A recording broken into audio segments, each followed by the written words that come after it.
Magandang hapon. This is the seminar on promoting men's health and male involvement in reproductive health, being brought to you by the Forum for Family Planning and Development Incorporated and the Health Action Information Network. This is part of the webinar series of webinars being held in relation to the project on sustained national and local advocacy for reproductive health in the Philippines. And this is done through the support of the Bill and Melinda Gates Foundation. As a starter po, let me share with you a biblical passage kasi we'll be talking about men.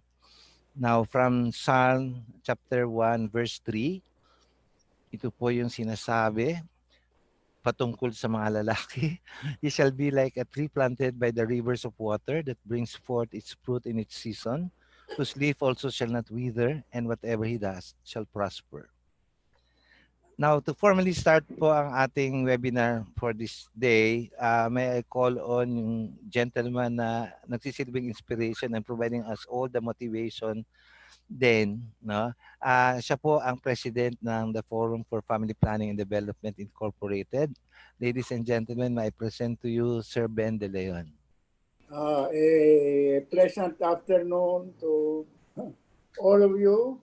And we welcome you to the SulongRH seminar series, no? And thank you for joining us. Ito yung pangatlong webinar series na at ngayon yung pangatlo on P is for prostate, prostration, pain, and pleasure. And we have two most very capable speakers today, and I'm talking of Dr. Michael Tan, our medical and social anthropologist, and of course, ang aming ating urologist na si Dr. Yol Quanico. Sorry. Ang mga lalaki, seldom na pinapag-usapan yung prostate, no? Siguro mga one of the least topics samantala sa bahay, no? Samantalang kung sa lalaki they don't talk so much about health, no? But anyway, let me tell you that my real life experience, I'm already 85 years old, and I can tell you that men find an awkward way if they talk about it, about prostate problems themselves. While when they can reach, but then when they reach 80, life with prostate problems start to become awkward as well. So, alam ninyo, I'm 85 years old, and 18 years ago, I was diagnosed with prostate cancer. And what I did when I was told that I had prostate cancer, I remained very objective because I did not want my children to panic, no. So I made sure that I was objective and really sought for the solutions to my problem, no. So mapalad ako dahil I had 3 medical doctors who formed a team to evaluate my case. Kung ano yung form of treatment para sa akin.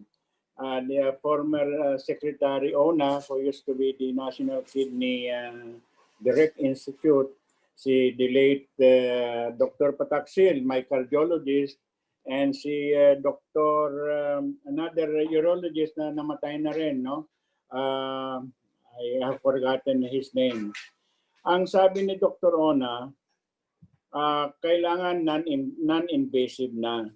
So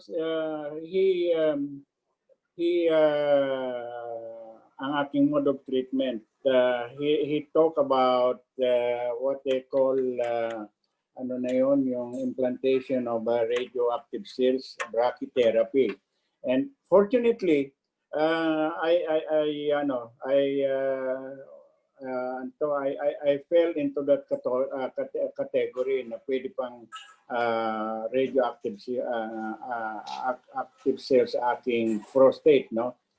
And it took me only siguro mga 72 hours that I was in the hospital. I went to the hospital at 11 or 10 o'clock in the morning in May of 2018. I was well at the operating room at 12:30 in the afternoon and had ito na nga, yung prostate brachytherapy. Then at about 9 o'clock, nandun na ako sa kwarto ko. The following day, binisita ako ng mga 1 o'clock ng aking urologist, si Dr. Litran, saka isang radiation oncologist from the States. Sabi niya, how are you feeling? Okay lang ho ako. Then said, you can go home. So that was how brachytherapy at that time was able to, I was able to submit myself to that. And then 1 week after that, nag-report ako sa kanila, and sabi ko, ganito, I am doing well. Sabi ko, I am doing well. So, ang sabi nila sa akin, I should have a semi-annual lab test, including my PSA. And I have been doing that since 2018. And with God's grace, ang aking PSA is 0.00, kuminsan 0.001, kuminsan 0.002 or 003. So in reporting myself to Dr. Litan, he was so glad, that I have been able to survive prostate cancer. And in fact, he wrote an article about me. But I think the lesson here is number one, when one is diagnosed with any type of serious illness, kailangan lang yung objectivity, kailangan yung presence of mind, no? Kasi pag wala kang presence of mind, malilito ka kung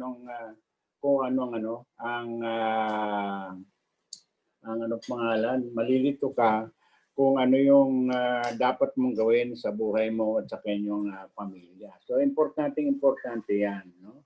So ngayon, with this discussion, I hope that I've been able to say something about myself, and I'm able to share it with you.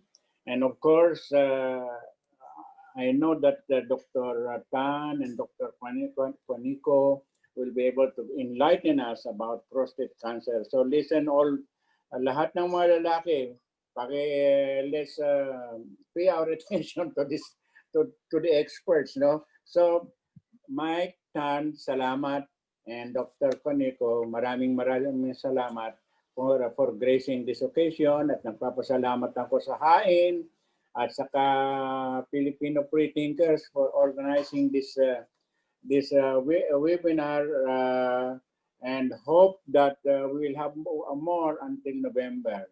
Maraming salamat, and I wish you all the best. Thank you. Maraming salamat din po, Sir Ben. Talaga naman, hindi nawawala ng support si Sir Ben sa atin. I-mention ko ulit, magandang hapon ulit, I'm Jerry Andamo from HAIN.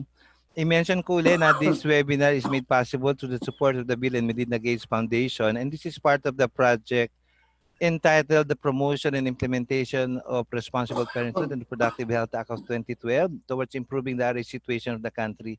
In more than 6 years po, paikot-ikot kami sa mga project sites, from Albay, Benguet, Ifugao, Palawan, Cebu, at saka siyempre sa NCR na din. We've been doing health service provision, assistance sa health service provision, training, education, research, networking, organizing social mobilizations, and a lot of advocacy work. Ngayon, in the promotion of the RPRH law, kasi siyempre ang focus natin is yung implementation, we are also made to discuss yung mga RH elements. And one of the 12 elements is men's health and male involvement. napansin namin po dun sa mahigit 6 na taon namin na pagkilos sa aming mga project sites, mahirap makuha yung male involvement sa reproductive health unless mag-strategize tayo na magsimula na i-attack yung personal na karanasan nila at siyempre mag-focus din sa men's health. Kasi though we consider the males as a vulnerable segment of the population, si pamacho, at the same time, hindi rin ganun ka readily accessible yung services, RH services for them. Part po kasi ng enticing them to participate in reproductive health is to provide direct care to them. Ngayon, itong sigurong seminar na ito, ano na din, no? One of the products na rin ng mga experiences ng the forum, kasama yung RH Consortium, of course, and HAIN sa maraming taon, no, na pag-provide ng assistance, no, dun sa mga tao dun sa ating project sites. Ngayon, probably to serve as guide then, let me share with you yung flow ng ating webinar para at least alam niyo kung ano yung expect, no? After po ng opening message mula sa President ng Forum for Family Planning and Development, si Sir Ben De Leon, mag-start po tayo ng input discussion on the emerging health concerns of the Filipino males, focusing on benign prostatic hyperplasia and prostate cancer and other conditions na nagmamanifest in the form of lower urinary tract symptoms, yung tinatawag nila na LUTS. Siyempre po, ang context natin ito ay yung mga naranasan ng mga kalalakihan in general. At the same time po, sorry, napindot lang. Naranasan ng mga kalalakihan in general at saka sa context din po ng ng kasukuyang sitwasyon na meron tayong pandemic. And ang active pong discussant ay yung ating guest speaker na urology consultant. Now, from a physician's perspective, nagkakaroon po tayo ng kwentong senior. Dati nakalagay dyan testimony pero nagre-resist ang mga ibang tao kasi wag daw gamitin yung word na testimony. Kasi pag testimony, para namang pahimakas kung ano pa man. Pero ginamit namin dati yung testimony gaya sa word na testis. Kasi pala, ang root word ng testis ay orchids. Kasi nung araw daw, para malaman mo ang lalaki nagsasabi ng totoo, pag nagsalita siya, tangan-tangan niya kanyang testis. Kaya doon nagmula yung word na testimony at saka testify. So ngayon po, sa perspektiba naman ng pasyente, ano ang mga karanasan, mga insights, mag-share po ang ating medical anthropologist at pasyente ni Dr. Yul. Pagkatapos po ng discussion ng dalawang resource speakers natin, magkakaroon tayo ng open forum. And then, alam ko po na yung 2 oras ito ay kukulangin kasi baka marami rin mga tanong. Pero umaasa po kami na hindi pa katapusan ng mundo kahit na mayroong pandemya at hindi naman lahat ng bagay kukunin natin sa isang webinar. Alamin na lang po natin kung ano magiging outcome nito. Kung interesting, pwede mag-part 2 o kung sa ibang mga platform ay pwede natin ma-discuss kung ano man yung mga issues and questions na mag-a-arise. Tapos po, yun na nga, subukan natin matapos ang 4:00 pero sa karanasan po nag-extend. Ayun na po. So, yun po ang ating flow. Kung may mga tanong kayo, pwede po ipasok nyo dun sa chat room. I-calculate po namin yon. Kung masasagutan natin sa session na to, sasagutan naman, isusubukan natin i-synthesize. Yung po mga bagay na hindi natin masasagot, ipapasa po namin sa ating mga resource persons. So, pwede naman through personal email nyo o kung talagang marami ang interesado dun sa topic, pag-uusapan po natin kung paano natin masasagutan ang mga tanong na yon to the satisfaction of the participants. Kasi yun naman talaga ang layunin natin na mga na nasa RH Consortium, tugunan kung anong pangailangan ng ating mga participants. Ngayon, para po hindi tayo magsayang ng panahon, gusto ko ibigay na sa inyo ang ating first discussant. Actually, ang tawag namin sa kanya ay Doc Yul. Siya po ang isang diplomate at saka vice chairman ng Philippine Board of Urology Incorporated. Tapos siya po ay active na urologist, no? At siya po ay consultant sa maraming mga hospital. Iniikutan rin niya ito bukod pa sa mga private clinics niya. I-mention ko na lang po yung iba. Ang isa po ay sa Jose Reyes Memorial Medical Center in Manila. Tapos ito pong pangalawa na malaking hospital, yung Urology Center of the Philippines Incorporated na matatagpuan sa Quezon City. Isa pa rin pong private hospital sa Heart of Tondo, yung Mary Johnson Hospital. Meron din po siya sa Bulacan, ang alam ko, pero hindi na natin na-mention. Ating pong unang speaker, nagsimula bilang isang staff ng HAI na involved po siya sa project ng rational drug use.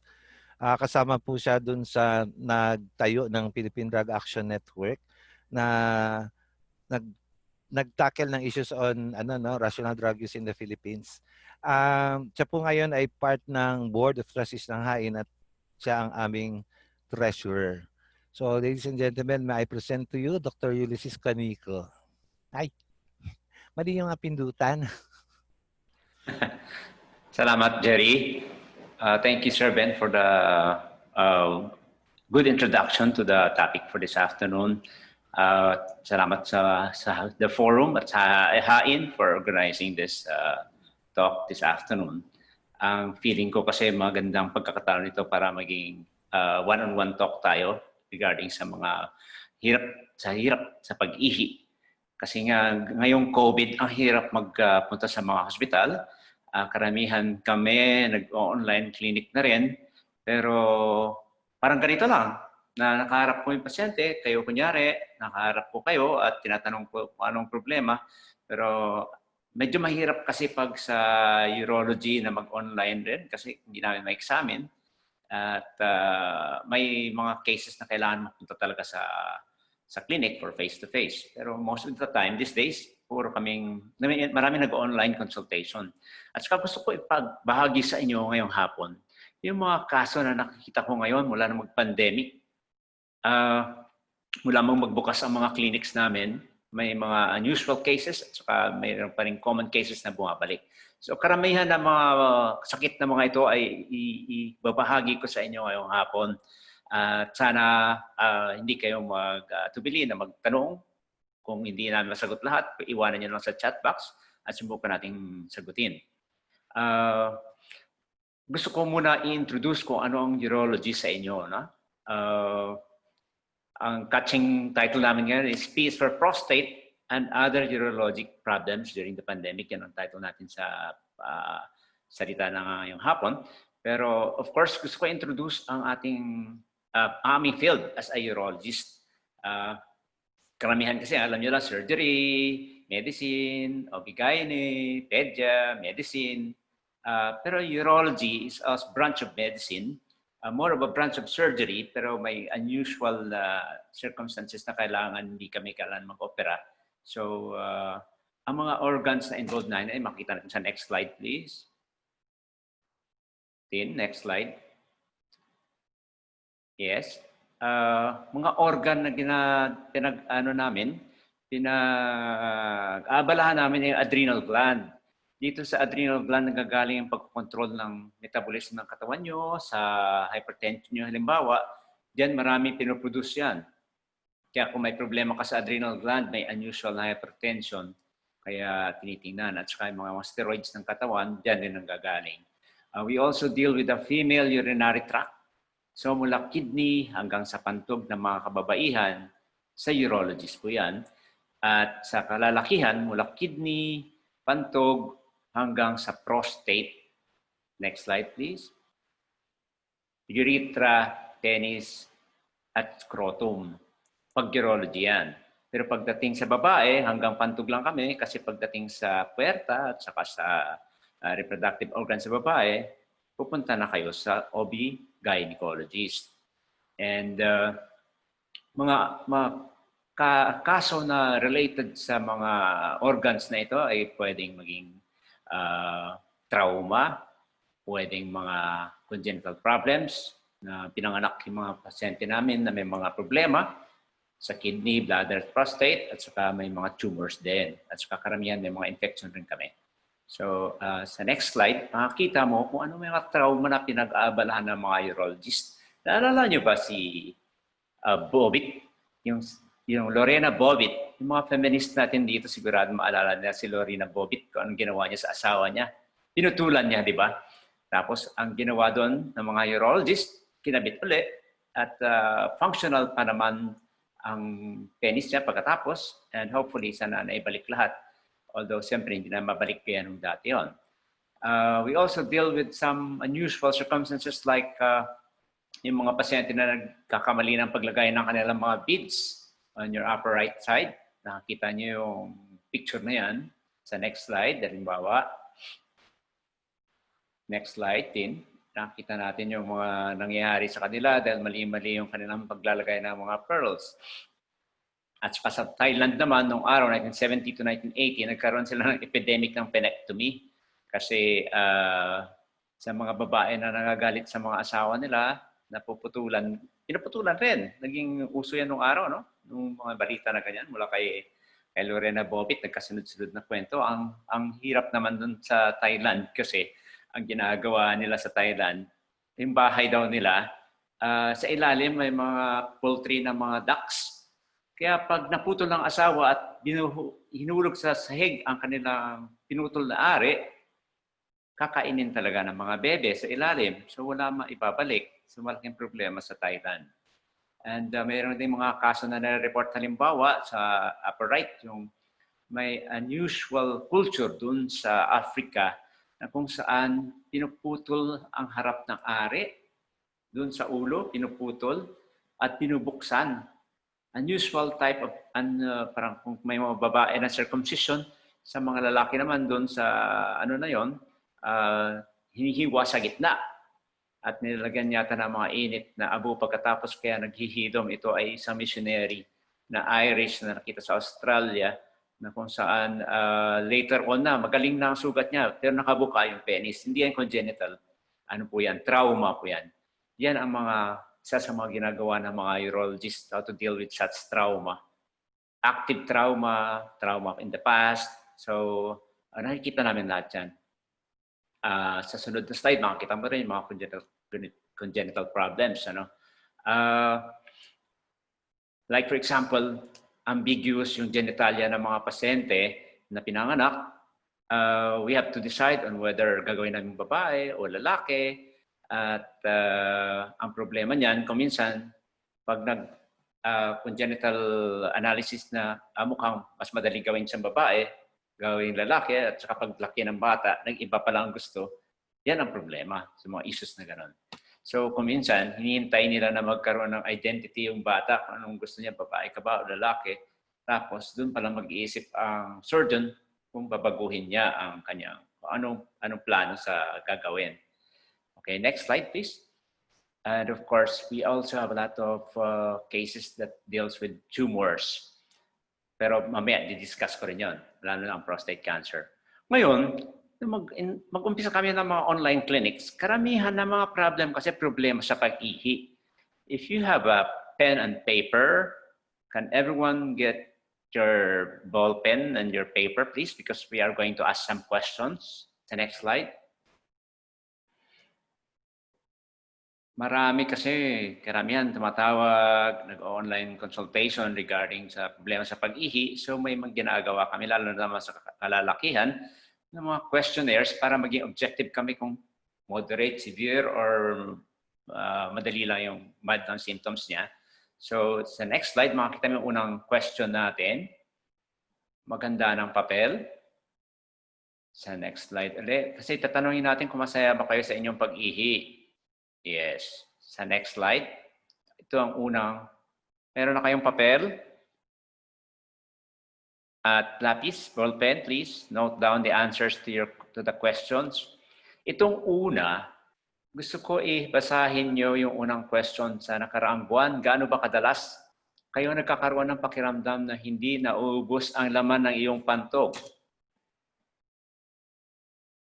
Mabilis ang sagot aside from answering the poll, kasi pag nagsagot kayo sa poll, may summary man may nalalabas, pwede namin padala sa inyo ang resulta niyan kung sasagot kayo ng evaluation form. Ma-evaluate natin kung ano ang sinagot nyo dyan. Pero at the same time, I want you to note down your answers and get the score. Kung napansin nyo, kung wala kang problema, 0 ka. Pag bihira lang ang problema na ganyan na hindi mo naubos, 1. Kung kulang sa kalahati ng pagkakataon, 2. Kung kalahati ng pagkakataon nahihirapan ka, 3. Kung higit sa kalahati ng pagkakataon, 4. Pag halos lahat ng pag-ihi mo nahihirapan ka, o hindi mo nakukompleto ang pag-ihi mo, lagyan mo ng 5. Highest score ka. Okay? You can Note that down. That's for question number 1. Sa number 2, next slide tayo. Sa number 2, sa nakalipas na buwan, gaano kadalas naman ang kailangang umihi? Bawat 1 o 2 oras. Ito sa umaga. Gaano ka kadalas umihi sa umaga? Nakuha nyo yung score sa question number 1. Yung score nyo sa question number 2 ay ito. Wala. 0 yan. Pero pag halos palagi, 5. 5. As in grade sa college, 5 bagsak ka. So, pwede mo rin tansyahin mo lang kung papasa ka ba sa question na yan o feeling mo hindi ka papasa o sabit-sabit lang. Yung borderline yan, 3. Bigyan mo ng sarili mo ng score ng 3. Okay, karamihan sumasagot ng bihira lang. 10 seconds. 1, 2, 3, 4, 5, 6, 7, 8, 9, 10. Please get your ballpen and note down your score. Sa sunod na question ay ukol naman sa pagputol-putol ng iyong pag-ihi. Gaano kadalas mo napansin na paputol-putol ang iyong ihi? Pansinin niyo yung mga sagot, may score dyan. 0 sa wala, 5 sa halos palagi. Yung pag umiihi ka para may breathing space. Umihinto, tapos tuloy mo na naman. Hinto mo, tapos tuloy mo naman. Wow, galing. Palagi ko mga bata, lahat ng mga karamihan ng mga audience natin ngayon. Kasi karamihan walang problema sa pagputol-putol sa pag-ihi. Okay, please note down your score. We'll go to the next question.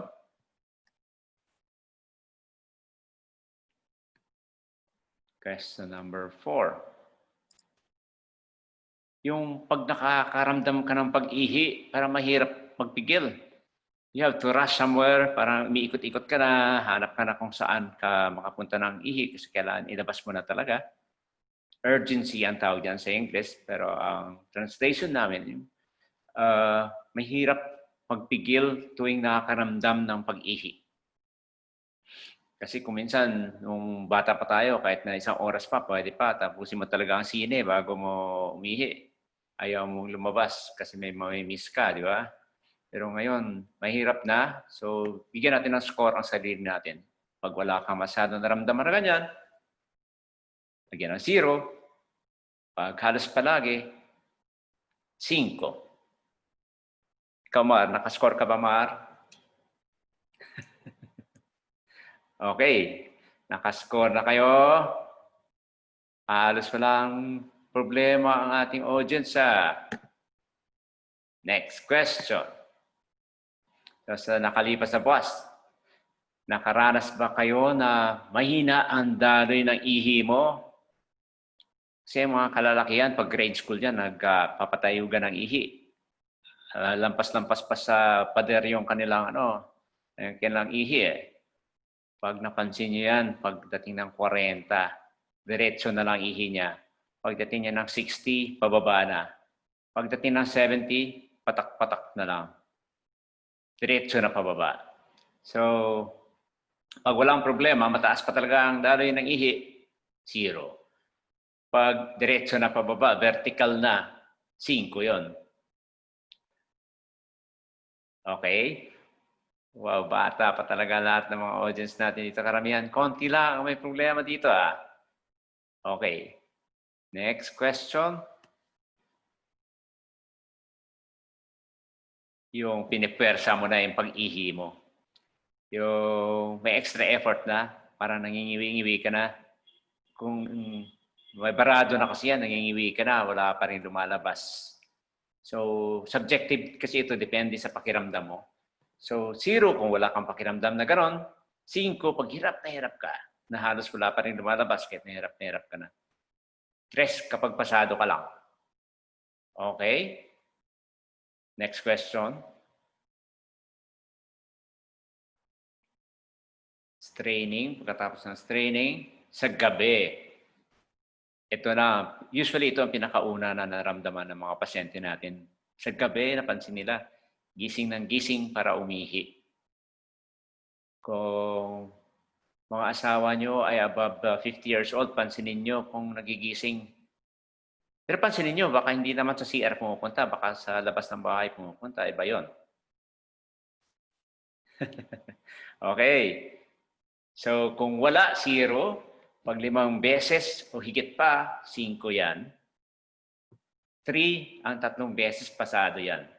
Kung 3 beses lang siya nagigising, alam mo, tutulog ng alas 8, gigising ng alas 10 para umihi, alas 2 para umihi, at saka alas 5 para umihi. Pasado pa yan, 3 pa yan eh. Pero worse than that, 4. Okay? So that's the last question. Next slide.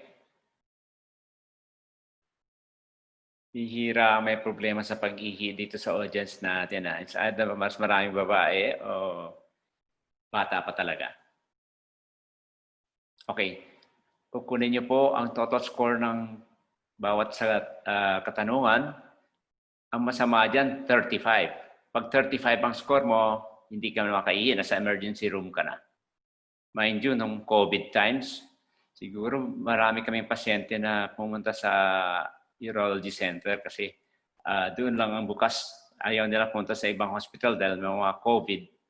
Kaya marami kaming emergency na nilagyan ng catheter dahil 35 ang kanilang score, wala lumalabas kahit na anong pilit nila. Okay. So may last question dito, quality of life. Sa next slide, kung ano ang assessment mo sa iyong pag-ihi. Malungkot ka. Terrible kapag worst talaga. O nagagalak ka pa rin, walang problema. 0 yan. Dito natin malalaman kung kailangan mo na mapakonsulta o pwede pa naman talaga yung conservative treatment or wala kang problema ka talaga. Okay. Pagkatapos ng pag-summarize nyo, please note down the sum. Back to grade school tayo. Question 1 plus question 2 plus question 3 plus question 4 plus 5, question 6 plus question 7. Yung number 8 po, ito hindi kasali. Ito ha. So dapat 35 ang pinakamataas mo dyan. Kung sa susunod na slide, makikita mo ang iyong score. Next slide. Pero karamihan dito nagagalak eh. Oh. Kaunti lang talaga nalulungkot sa kanilang pag-ihi. Yes. Karamihan nagagalak. Halos wala nga terrible ang pakiramdam eh. That's very good. Ibig sabihin, bata pa tayo lahat. Ang ating prostate life is very young. Okay. Or karamihan, siguro sa mga babae, imagine nyo na lang yan, mga katanungan ko sa inyong asawa, sa mga kapatid nyo, sa tatay nyo, para magkaroon kayo ng idea ng mga ganong problema ay related sa pag-ihi, related sa prostate. Ito, nakita mo, kung mild ka lang, 0 to 7 score, you don't need anything. You know, walang intervention na kailangan. Pwedeng, kwento ko mamaya, mga behavioral lang na changes. Yung moderate, karamihan dito kasi disturbo na sa tatrabaho. So, maganda na umpisa ng gamot. Pag severe, we have to think of other interventions para magawa na ng paraan yung problema na yan. Okay. Since karamihan tayo ay nasa community, I'm sure you can, with those symptoms na nasabi, you can at least ask your friends or your parents or your fathers, your uncles, or your brothers regarding such symptoms, because that will give us an idea in the status of their urinary problems. Okay. Sa next slide. Ano ang cause ng lower urinary tract symptoms? Ang mga questionnaires doon kanina, ang karamihan sa libro namin, tinatawag namin na LUTS, L-U-T-S, lower urinary tract symptoms. At ano ang dahilan? Pwede ka may sleep disorder. Nakikita ko pa nila si Dr. Margie Holmes. Sigurado malalaman niya kung bakit mga tao may mga anxiety, hindi makakatulog. At ihi ng ihi. Okay, so kung may sleep disorders ka, isa sa mga dahilan kung bakit nag-iihi ka. Or other medical conditions like diabetes, or may mga problema sa production ng ihi, malakas ka mag-ano. But isa sa mga common dahilan ng ganito ay prostate enlargement. For which, I would like to share with you the next slide. Ito po yung prostate sa ilalim ng pantog. Kung nakita nyo yung bilog na organ na yan sa taas, pantog yan. That's the pantog. Yung pantog ay isang organ na muscles yan. Puro muscles. Kung nakikita nyo yung bilog na pula na yan, iikot. Tapos may butas sa gitna, di ba? Yung butas na yan ay galing sa kidney, sa taas pa po, sa 5 o'clock, sa taas ang butas. Baba at patin. Yung dalawang butas. Yes, that's the urethral orifice. Diyan lumalabas ang ihi galing sa kidney. Kasi ginawa tayo ng Diyos na nakahiwalay na yung ating pantog sa ating tae. Kaya hindi gaya ng mga chicken na kung saan yung pupo at saka wiwi magkasama. Pero sa tao, nakahiwalay. So diyan tayo nag-ipon. At para hindi naman tayo nagbabasa palagi, nag-iipon tayo ng ihi sa pantog. Karamihan, kaya natin mag-contain ng ihi ng mga 400 cc. Pero alam nyo ba na mga pasyente na hindi makaihi, kung minsan 1 litro na kukuha namin dyan. Kasi isang araw at kalahati, ang ihi nila hindi mailabas. Pag nilagyan namin ng tubo yan para ma-drain ang ihi, nakakuha kami ng mga 1 litro dyan. Kaya ginawa rin ng Diyos yan na ang ating pantog is a ball of muscles para expandable siya. So kung dumadami ihi mo, pwede siya mag-expand at makakapa mo na lang sa kapain nyo nga po ang ilalim ng pusod nyo. Malambot, di ba? Nakakapa mo nyo ba? Mar, nakakapa mo? Malambot ang puson mo? Sir Pen, malambot ang puson mo? Okay. Dapat malambot yan. Gusto ko makapa nyo yan. Kasi yan ang normal. Kung kanina mula alas 11 hindi pa kayo umihi at talaga excited kayo sa lecture na ito at hindi kayo pumunta ng CR dahil you don't want to miss anything, I'm sure makakapa kayo, medyo matigas-tigas na yung puson nyo. Yan ang tinatawag namin acute urinary retention. Medyo malaman na yung pantog mo. At karamihan ng tao ay mga 200 cc pa lang, mag-umpisa na ang signal sa utak na may laman na yung pantog mo, pwede ka na umihi. Tapos pag 400 cc na talaga, umiikot na ng puwet nun. Talagang naghahanap-harap na ng CR. Ngayon, kanina may question tayo na mahirap magpigil. Kasi kapag barado na yung prostate na yan, sa ilalim ng pantog, makikita niyo yung prostate, dalawang sides na mga yellowish. Diyan ang prostate. At sa gitna niyan, sa gitna natin, yes, may butas dyan eh. Dyan lumalabas ang ejaculate. Yan, sa butas. May butas dyan. Pag nag-sex at nag-orgasm, lalabas dyan ang ejaculate. Okay? Ngayon, sa mga batang pasyente, yung bladder neck sa taas ng butas, magsasara kung mag-ejaculate. At may sphincter ulit sa ilalim, sa dulo ng prostate, dyan, galimutin. Dyan ang muscle control sa pag-ihi. May external sphincter. Dyan tayo nagko-control ng pag-ihi.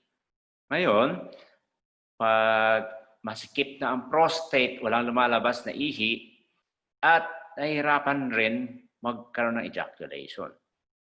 Ang purpose kasi ng prostate ay nagpo-produce siya ng fluid para sa similya. Diyan sasakay po sa fluid na yan ang ating similya para makaakyat dun sa puwerta.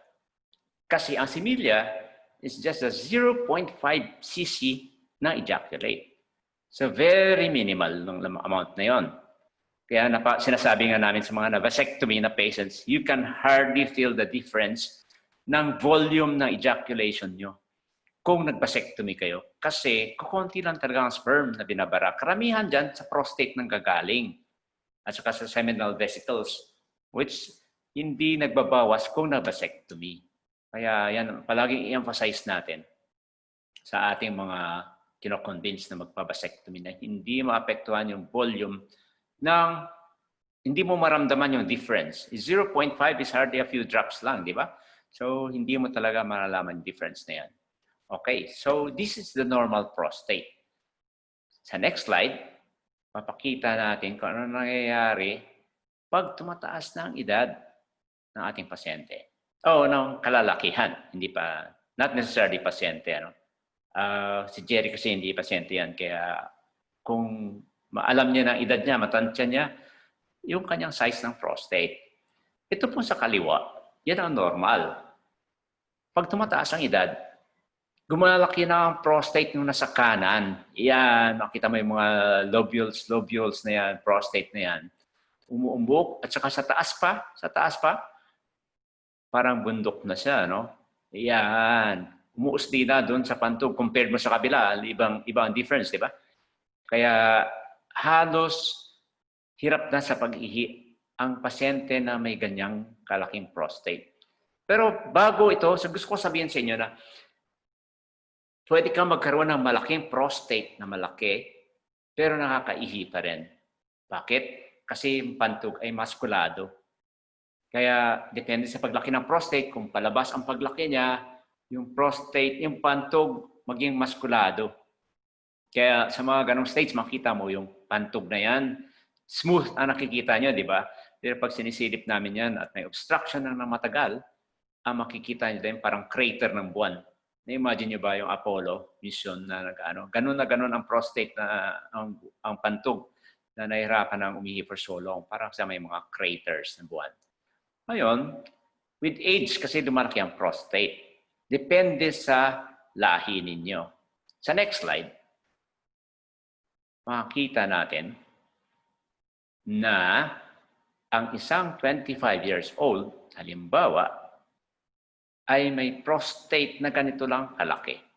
Kastanyas. Pinalaki ko lang yung picture ko kasi akala ko din yung makita. Pero mas maliit pa naman yung prostate yan. Kung 25 years old, almost 24 to 25 cc rin ang prostate mo. So, maliit lang yan. Kung minsan, isang kastanyas, pwedeng dalawang kastanyas magkabilaan. Pero pagdating mo ng 45, sa next slide, makikita mo, para ka ng chiko. Maliit na chiko lang. Pero depende sa lahi. May mga 40 years old na regular na chiko lang sa laki ng prostate. Ano? And dapat pag sinasalat namin yan sa likod, smooth, hindi bako-bako. Para masabi namin, benign ito. Okay. Pagdating mo ng 65, more than 50% magkaroon na ng prostate na parang santol. Or pwede kasing laki ng guava. So at about mga 80 years old, ang prostate, about more than 70% ng kalalakihan would have an enlarged prostate. So may mga 30% na hindi masyadong ganun kalaki ang prostate. Pag 8 years old na. Okay? So na-imagine niyo ba? Na pag lumalaki na yung prostate na yon, hinaharang niya na yung pag-ihi mo. So, ang ginagawa natin dyan, sa next slide, makikita mo, pansinin kung paano nagkaroon ng problema. Kasi kung malaki ang prostate, hindi nagkukos ng obstruction, kasi palabas ang paglaki, pag ganyan sa labas, maluwag yung daanan sa gitna. So, walang problema. Pero pag paloob ang paglaki, masikip na yung daanan sa gitna, masikip. So, sinasakal niya ang pag-ihi. As early as 45 years old, they can have such problems. And they can have a warning sign in terms of the damage to the bladder or in terms of severity of the lutes, as I've asked before. Okay, sa sunod na slide, makikita natin kung paano namin ginagawa ng paraan ang mga ganyan na masikip na prostate. Sa una, if you just have about mild to moderate symptoms, pwede tayo sa next slide na conservative lang. Buwasan mo ang pag-inom, lalo pag lalabas ka sa public. Bawasan ang pag-inom ng kape at saka alcohol. At saka, inom ka na maraming tubig, pero hanggang 5 p.m. After 5 p.m., ilimit mo na para maganda ang tulog mo. And let's see. Kasalungat yan sa sinasabi to be healthy, drinks a lot of water, of course, baguhin lang. Early stage ng disease, pwede pa ito. Pwede ka makainom ng mga 8 glasses of water before 5 o'clock, di ba? So, sa gabi, iwasan mo na.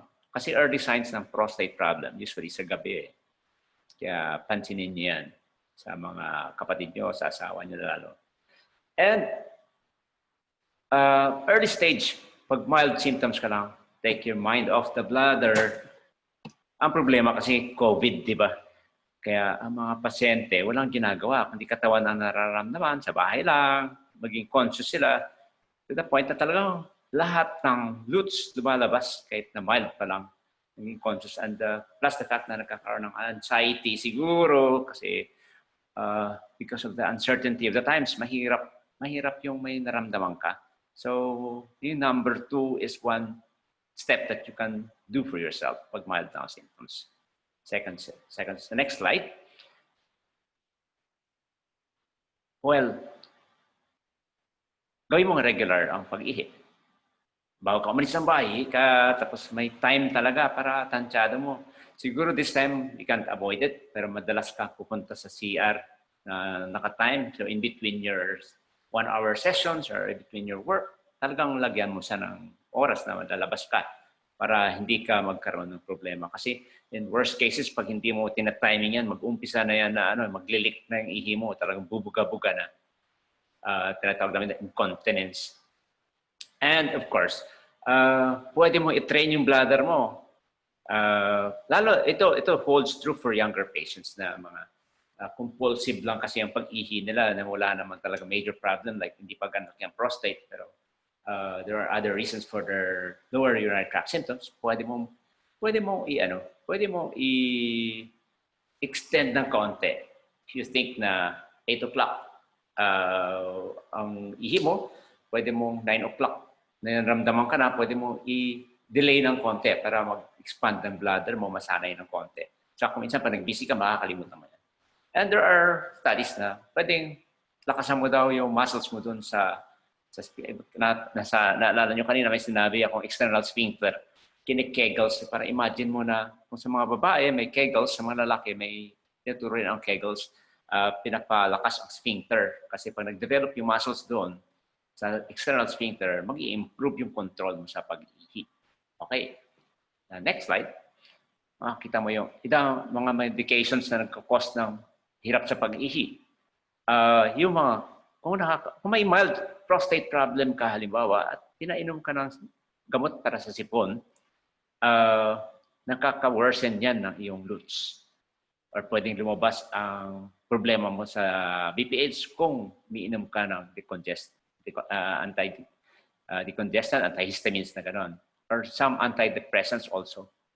And of course, your diuretics.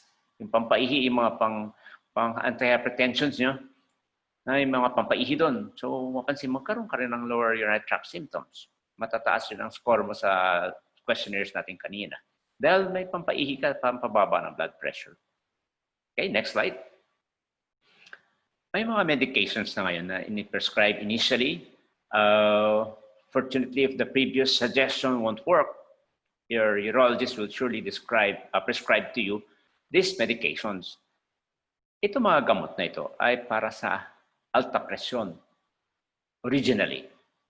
Kaya lang, may napansin sila na pag binibigay itong grupo, yung tinatawag na alpha adrenergic blocker na ito, maganda ang pag-relax ng prostatic muscles na nakaka-relax, mas nakakaihi ka.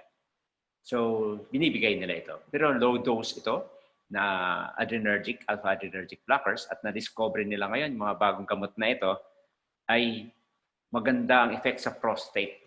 Kasi may mga receptors doon sa prostate na kung saan ito lang ang mga gamot, magandang effect doon sa prostate.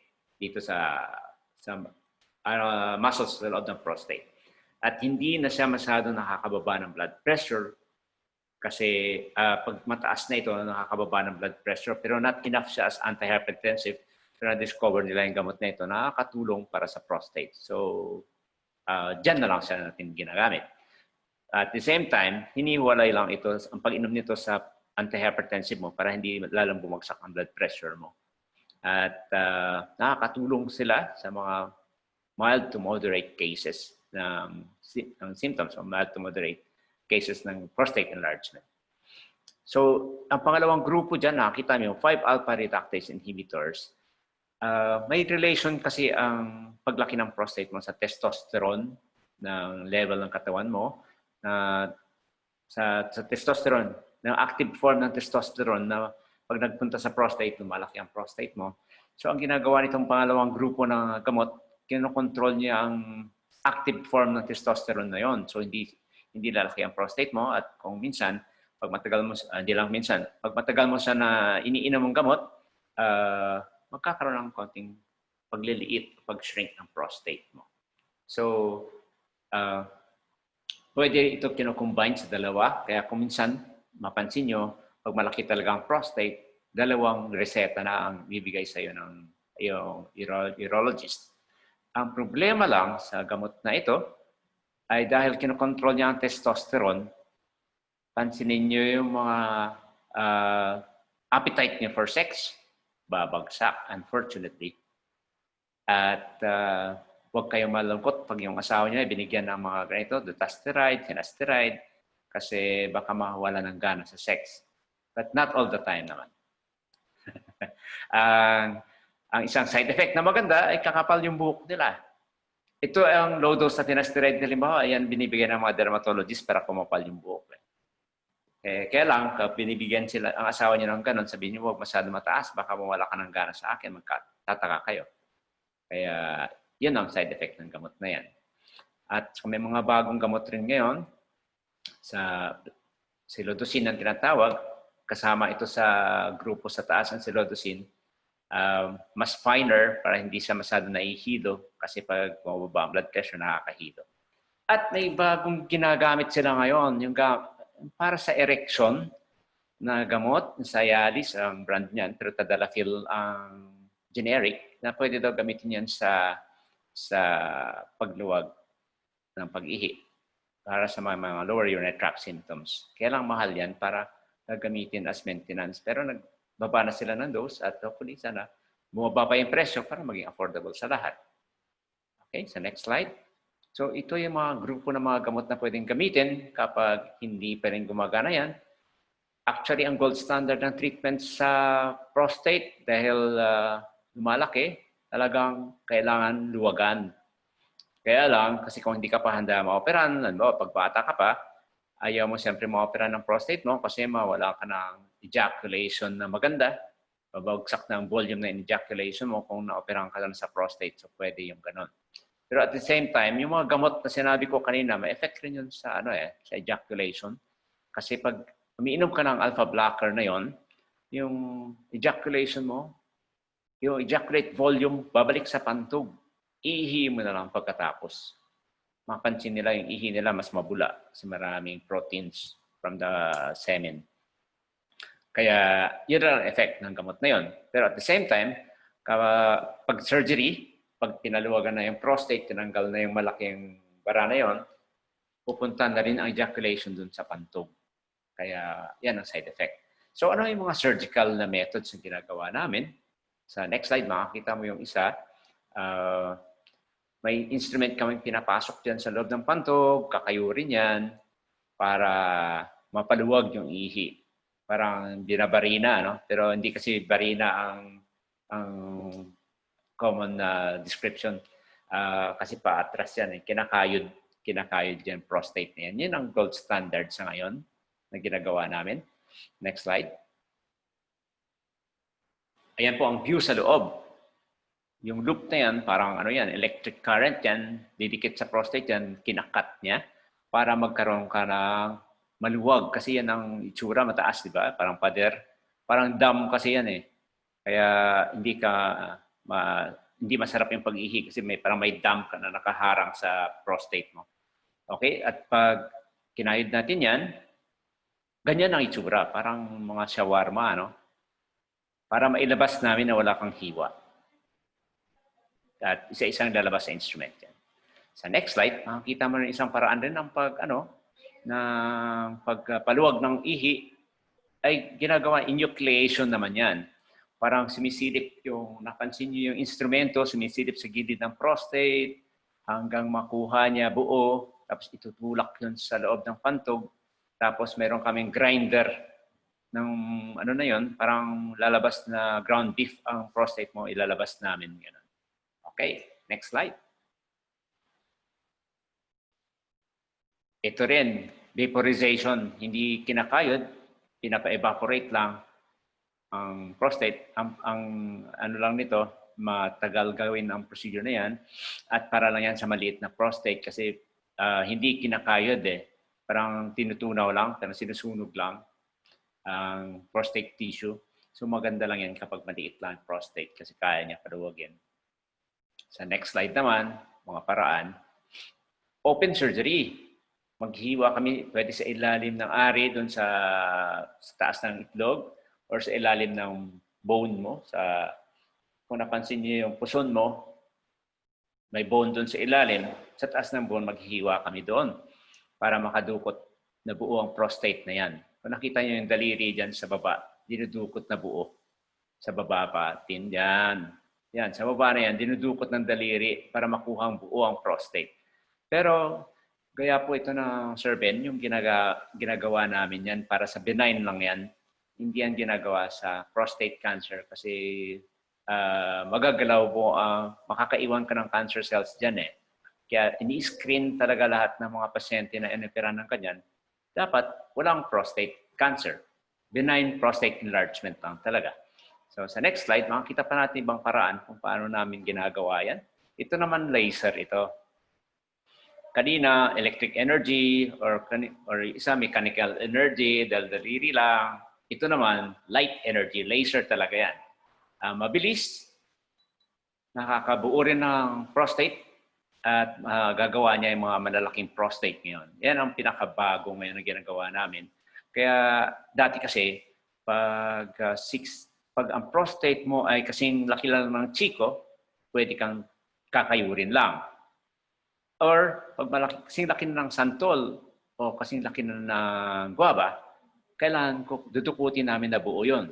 Kasi malaki-malaki, kailangan buo na matanggal.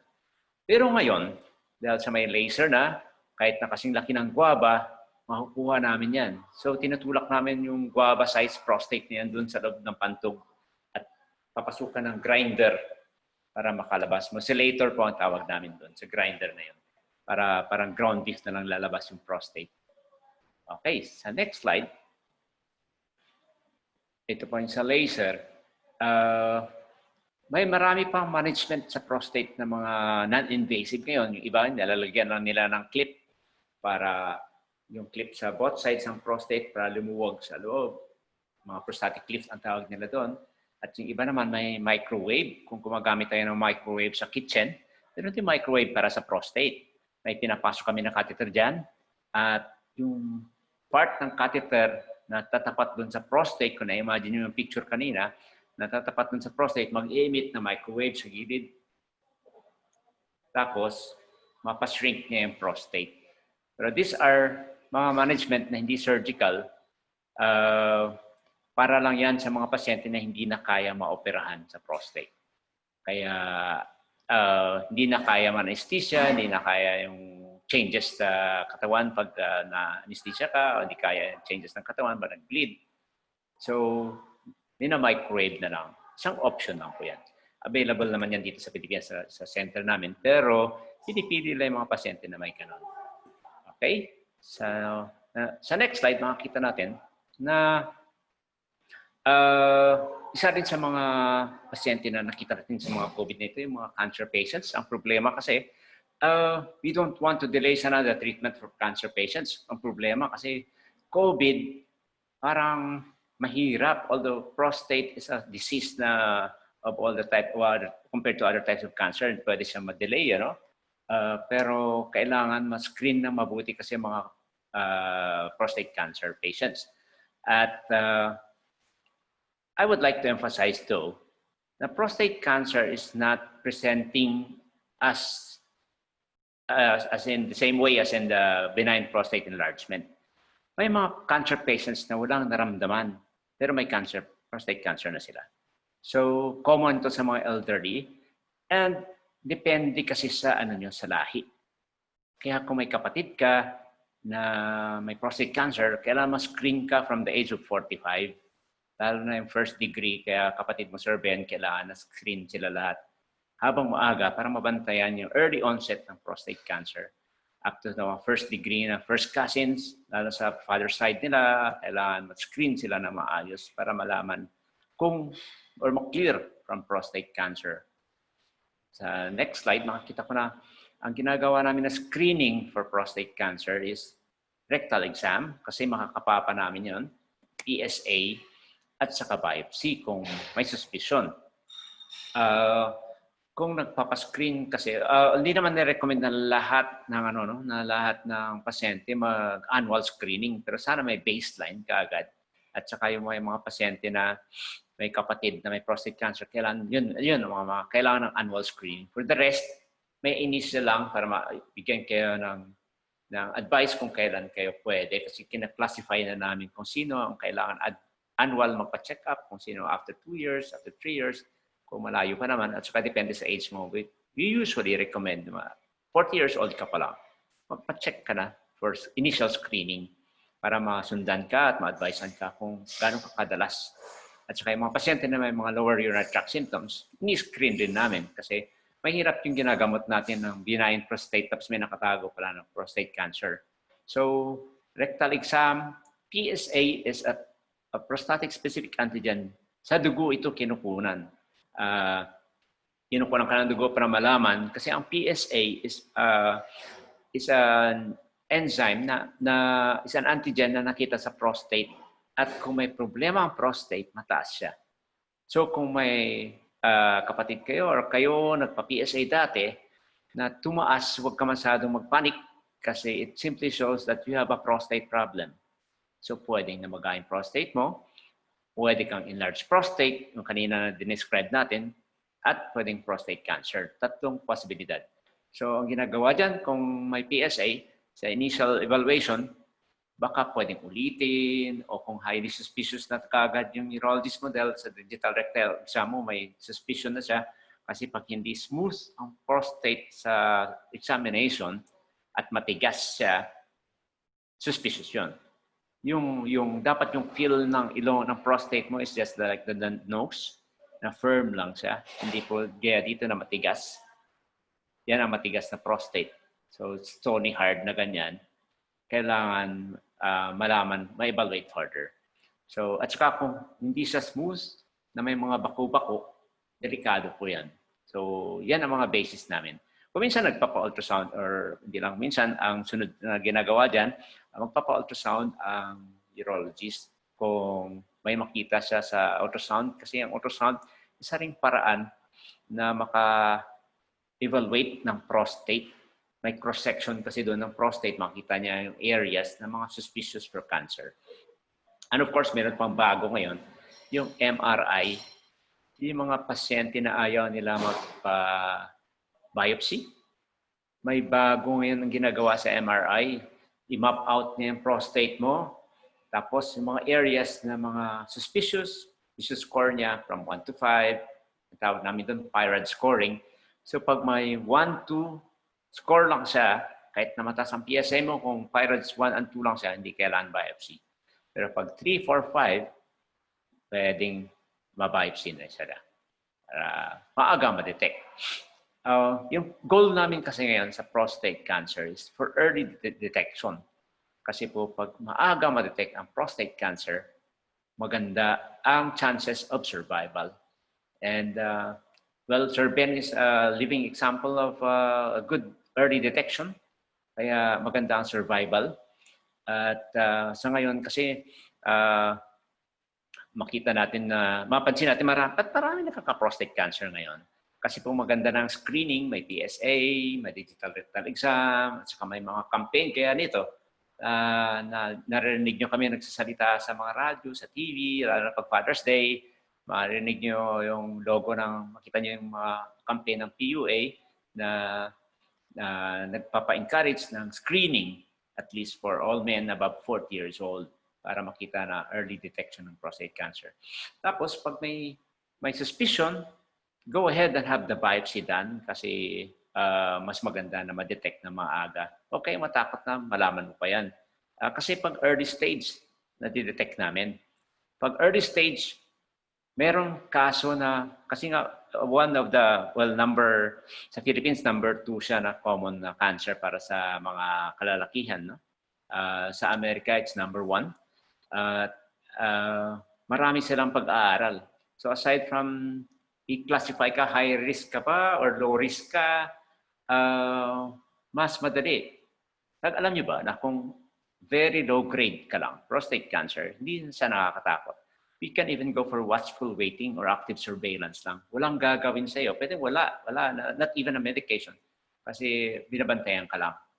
So huwag kayo matakot na malalaman niyo na may prostate cancer kayo. At depende sa stage nga.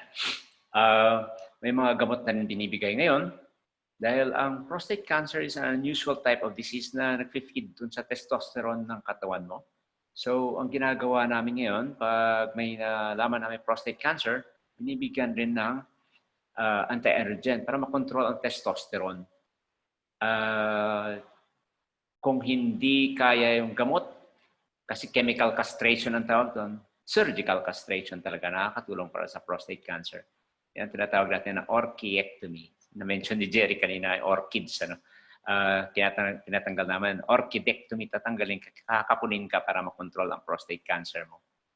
Oh, well, that's the unfortunately, sa mga pasyente natin na nasa lower economic status, wala kaming magawa kundi yun lang ang pwede nila ma-afford kasi ang mahal na mga gamot para sa prostate cancer. Pero at least ito, nakakatulong na orchiectomy lang sila, ang ganda na survival. Tumatagal pa rin naman ng mga ganda-ganda. At ang nakita niyo dyan sa susunod, radical prostatectomy. Kung magandang stage ka pa, kung yung prostate cancer mo ay nasa loob pa ng prostate, na-imagine niyo yung kanina, yung santol, di ba? May capsule ang santol. Sa loob nun, yung prutas ng santol, kung yan ang prostate, at saka yung cancer ng prostate ay hindi pa lumabas sa balat, gaya nung sa kasantol pa, hindi pa kinain yung balat na yon, at natanggal, radical prostatectomy, maganda ang survival, tawag natin dun, for complete remission, pwede mahabol. Kaya maganda ang prospects na mawala ng cancer sa katawan mo after, pag nakasurvive ka ng 10 years, maano na yan. Hindi namin tinatawag na cure kasi technically and medical legal na term, baka mag-recur pa uli. Pero that's a complete remission ang tawag. Maganda ang survival kapag maganda ang stage no radical prostatectomy siya. Yung ibang options para sa prostate cancer is radiation therapy or brachytherapy like kay Sir Ben na ginawa. Radiation therapy, binibim lang sa taas ng katawan mo ang radiation. Pero gina-guide na sila ngayon ng mga MRI or CT scan para masabi kung hanggang gano'ng kalalim ang radiation sa'yo. Yung kay Sir Ben, yung brachytherapy kasi, ini-injection na namin ng prostate ng radioactive seeds sa loob. At yung radioactive seeds, mag-i-emit ng radiation sa labas, sa area, doon sa prostate. So, instead na ibibim sa kanya ang radiation, yung radioactive seeds ang mag-i-emit palabas. So, mas controlled siya, lesser ang complications, and dalawang gabi lang sa hospital, uwi na agad, Monday back to work. Kaya maganda ang procedure na yan. Pero kaya sinasabi ko, all these options depende sa stage. Hindi lahat yun, ikaw brachytherapy ka lang, o ikaw radical ka kaagad. Hindi lahat yan. Pina-classify namin lahat para maganda ang expectations, maganda ang survival. So, hindi na masyado nakakatakot ang prostate cancer ngayon kung maaga ma-detect. So, next slide. Isa pa mga karamihan na nakita namin sa mga pasyente ngayong nagko-COVID, mga younger patients naman. Ito, dahil marami younger patients dito, no? If you are about less than 40 years old at hindi naman malaki ang prostate mo, pwedeng mamaga ang prostate mo dahil sa infection sa ihi. Pag may diabetes ka o may prone ka sa infection sa ihi, pwede mamaga ang prostate mo. Pwede ka mahirapan umihi. Ito naman sa younger patients. So ito, pwede kang bigyan ng antibiotics, mag-improve, or pwedeng bigyan ka ng other forms of therapy like preventive measures na maiwasan mo yung pagbaga ng prostate. So, ito mas madali kasi itong gamutin kaya mas maganda i-treat. Pero as I mentioned, these are the problems sa mga younger patients. Dito sa prostatitis, pwede ka rin magkaroon ng mataas na PSA. Kaya huwag kayo matakot. At ito rin ang mga pasyente na nagkakaroon ng painful ejaculation. Hindi lang kung minsan, kadalasan.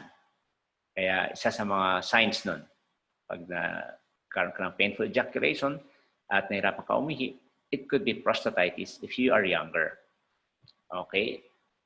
And isa sa mga nakikita ko rin sa clinic, sa next slide.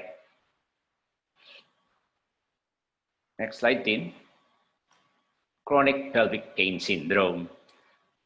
Kung minsan, unang tingin namin, prostatitis lang yan, mga batang pasyente, or kahit na elderly na, hindi naman malaki ang prostate, wala nang infection, wala na kayong makita. Pero sabi niya, masakit pa rin ang puson, at hindi makuha sa antibiotics kahit na matagal. Malinis na ang ihi niya.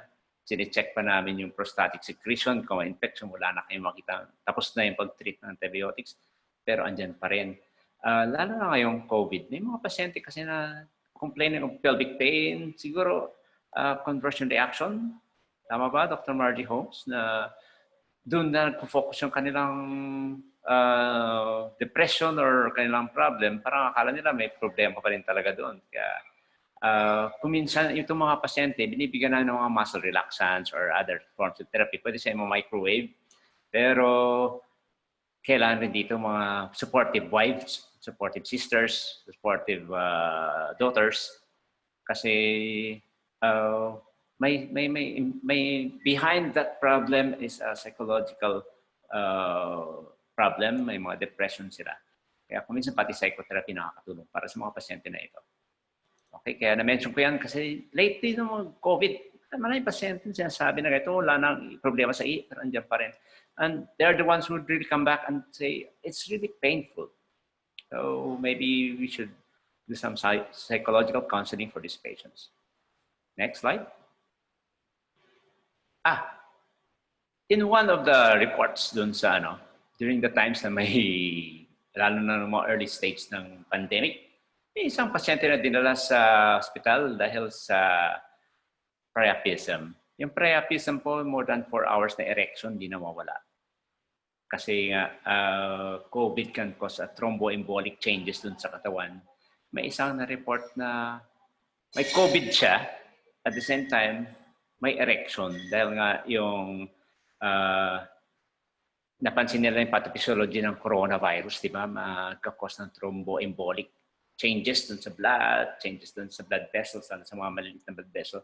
So ito, priapism, nakita nila sa pasyente na it's proven na dahil sa pathophysiology ng COVID, nagkakaroon siya ng erection na hindi nagre-resolve.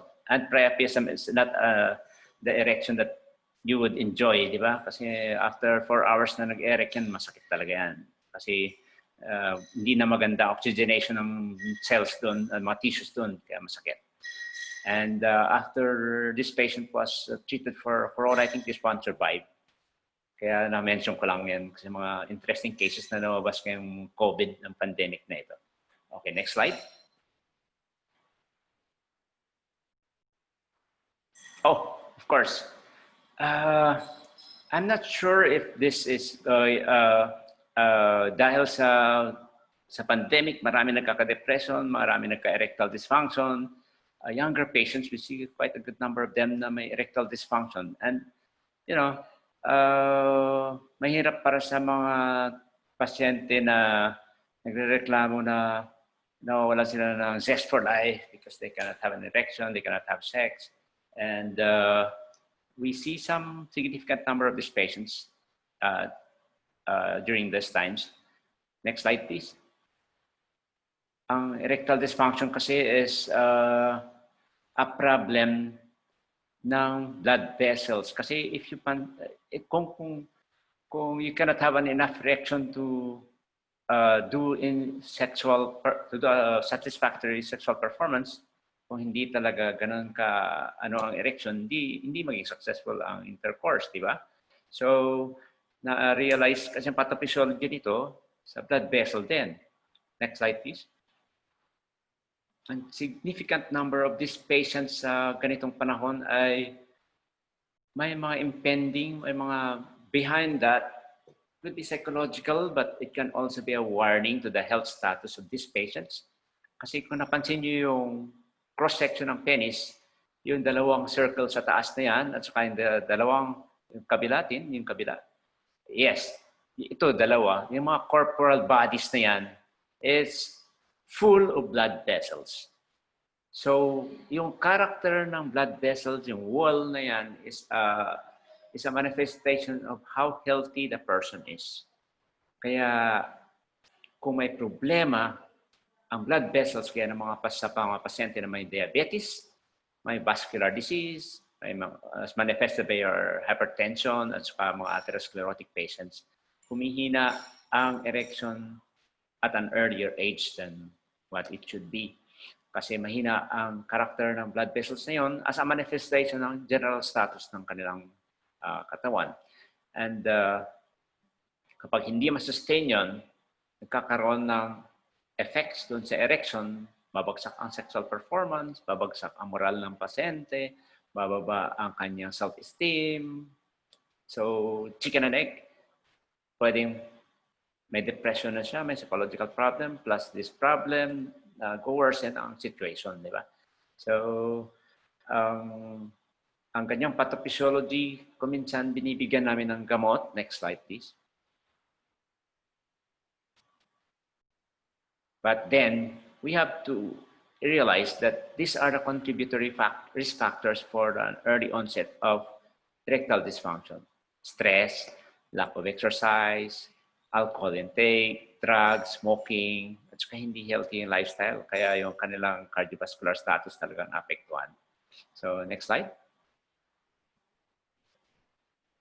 And if you notice, vasculogenic is the most important. Of course, there are cases na nagkaroon ng trauma o nagkaroon ng neurologic problems.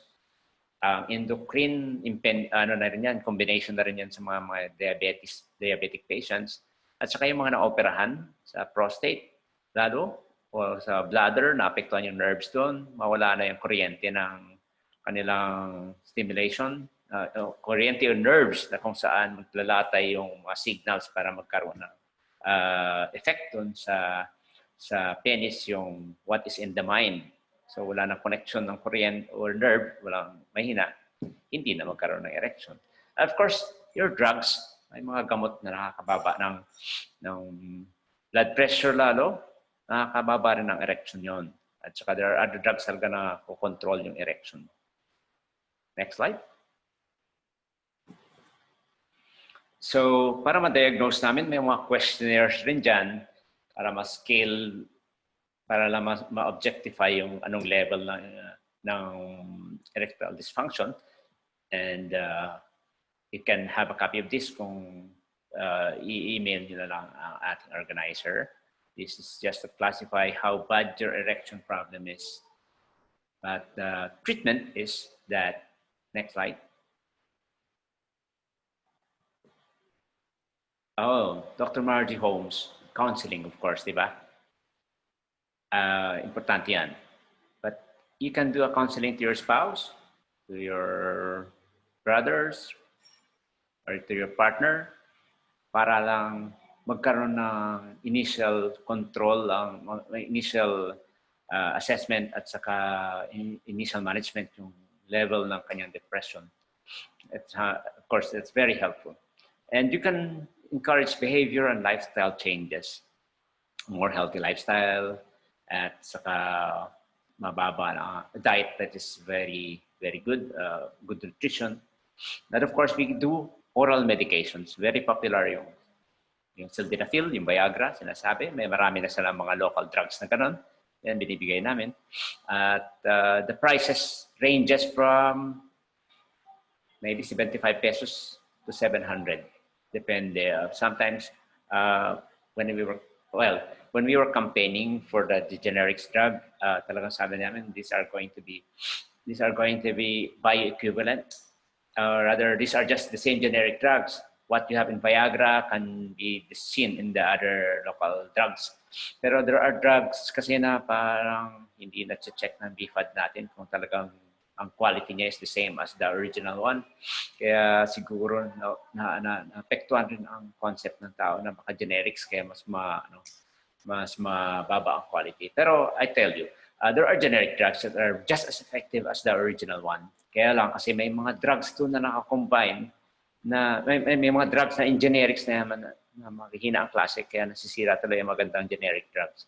But these oral medications are effective, and the only caveat here is that if you are going to take it, just make sure that you have a cardiac clearance from your internist or your cardiologist or your urologist, kasi hindi ka pwede uminom ng mga sildenafil na yan kung may chest pains ka or may angina pectoris ka. Kasi ang iniinom mo na, lalo yung mga sublingual na gamot para sa angina pectoris mo is not to be taken with sildenafil. And of course, in worst cases, may penile injections na ginagamit. We have a very small needle like the ones that you use for diabetic insulin na ini-inject mismo doon sa penis, dito po sa body, corporal body. If you remember the picture a while ago about the corporal body na dalawa, ini-inject yung diretso sa loob. Pag in-inject mo yun, automatic magkakaroon ng erection. With or without desire. Yung oral medication, para ma-start yung effect ng gamot, kailangan may pagnanasa ka. Pero itong penile injections, hindi kailangan ng pagnanasa. Kaya siguro yan pwedeng gamitin ng mga babae gusto na mang-rape ng lalaki. Pwede magamit yan. Pero these penile injections are very useful for patients na may mga talagang so severe vasculogenic problems na hindi magawa ng paraan. And in worst cases, pwedeng placement of penile prosthesis talaga na ini-insert dun sa dalawang gilid ng penis na may silicone tube na sa ngayon may mga bagong technology na may pump. So they create a pump na nilagay dun sa test sa scrotum. Kaya tatlo yung balls nila. Yung isang ball dun, pag gusto na mag-contact at gusto ng penis na nakatayo, pa-pump niya. Tapos na deflate niya lang na matagal, babalik na ulit yung prosthesis sa flaccid type. Okay, so yun mga worst cases. Pero ang mahal ng penile prosthesis, para isang kotse ang presyo nun. Okay. Next. Oh, that was my last slide.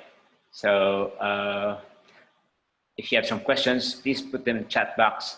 And the cases that I've shared with you are just the cases that I've seen in the last few months na magka-COVID. So I hope I have shared something very interesting to all of you. And sana we try to be safe and be healthy para ma-flatten natin yung curve. So I'll give you back to Jerry. Hi. Thank you, Doc Yul.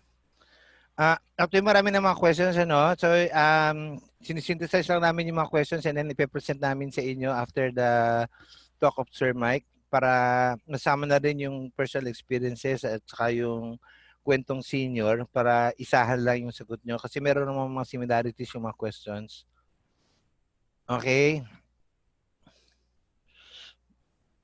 Wait lang. So, natapos na tayo doon sa first speaker natin. Punta na tayo doon sa next. So, yung next speaker natin, of course, sa patient perspective, dating pasyente ni Doc Yul. Tapos, syempre, share na tayo ng mga insights, inferences at mga experiences, whether kanya at saka doon sa mga narinig niya. Kasi, syempre, yung speaker natin ay isang medical anthropologist. So, social scientist na marami rin karanasan tungkol sa mga encounters ng mga pasyente, at saka, syempre, sa usapin ng reproductive and sexual health, marami rin siyang mga studies na ginawa. Actually, senior fellow siya ng HAIN, Professor Emeritus at dating Chancellor ng University of the Philippines, Diliman. Tapos mas kilala natin siya sa mga sinusulat niya sa Philippine Daily Inquirer na Pinoy kasi. So hindi ko na patagalin, ano? So, ladies and gentlemen, let us welcome Dr. Michael Tan. Magandang hapon sa inyong lahat. Magandang hapon sa iyo, Mike. Naririnig din yung kid. Outdoors ako, no? Kung biglang sana hindi tatakbo sa loob. No? I'm going to try to keep my talk short, no? Because ang actual natin is Dr. Quanico nga. I'm sure you appreciate, napakahalaga na mag-improve tayo ng kaalaman tungkol sa men's health. No? We may face problems of sexism, women are neglected many areas, but men, in terms of men's health, malaki din ang tendency na hinahayaan. And partly it is still because of machismo. Ang tingin kasi ng lalaki sarili, invincible, no? And many problems are left neglected. No? And I think this is one of the most crucial areas na sana nga makakatulong itong webinar natin to improve people's awareness. I will talk nga partly as a perspective na bilang pasyente. Hindi dating doktor ko si Dr. Quanico. He is still my doctor right now, no? Kasi may BPH din ako, benign prostatic hyperplasia, no? And Yul is almost like a personal physician for other problems as well. And the other hat I'll wear, of course, is bilang isang medical anthropologist, babanggitin ko rin based sa personal na karanasan ko, lalo pa bilang isang senior citizen, naging aware din ako na ang daming pagkukulang ang sistema natin. No? And men are, may ano dito I think there's needless suffering and even deaths because of this lack of attention given to natuto kayo ng bagong terms ngayon like LUTS, no? Actually, yung LUTS ngayon lang ako naging aware, lower urinary tract symptoms. No? Let me give you also a very quick background here, no? Yung to emphasize also na hindi lang ito problema ng mga seniors. Kanina mukhang lumabas sa sa poll na nakaramihan ng tagakinig. Not forget na even when we're younger, many of us will have to take care of our parents. No? And my experience here is that I had to take care of a father who had BPH, no? And who had other problems as well. No? So hindi lang si Mrs., hindi lang sister, hindi lang ang mag-alaga din sa mga lalaking may LUTS. Let's not forget also the sons. Let's not forget also with gay couples, you have to take care of your boyfriend kung meron din siyang mga problema dito. No? May konting kodigo ako dito kasi na yung problema of incontinence, no, yung nahirapan sa pag-ihi is often the first sign. No? And more than a physical problem, in terms of the may social stigma ito . I don't know if you ever thought about it. No? Yung urinary incontinence, hindi lang sa lalaki, sa babae din. No? At may term tayo madalas na ginagamit sa mga matanda na amoy lupa, which is a horrible term. No? Mag-campaign tayo, huwag gamitin yung amoy lupa. But I realized when I started getting serious incontinence, yung amoy lupa na yan is really soiling, yung sa pag-ihi, no? Kasi hindi mapigil. You start to smell of the urine, no? Lalo pa kung immobilized ang pasyente, hindi siya makapalit ng damit, no? And we should feel more compassion here, no? And I'm very conscious now kung amoy lupa nga ang siyang pasyente, it's also a sign of neglect, no? Na hindi nag-aalaga ang family members sa kanila, no? And I hope that we should see it not just as a sign of prostate problems, but of social dynamics, no? And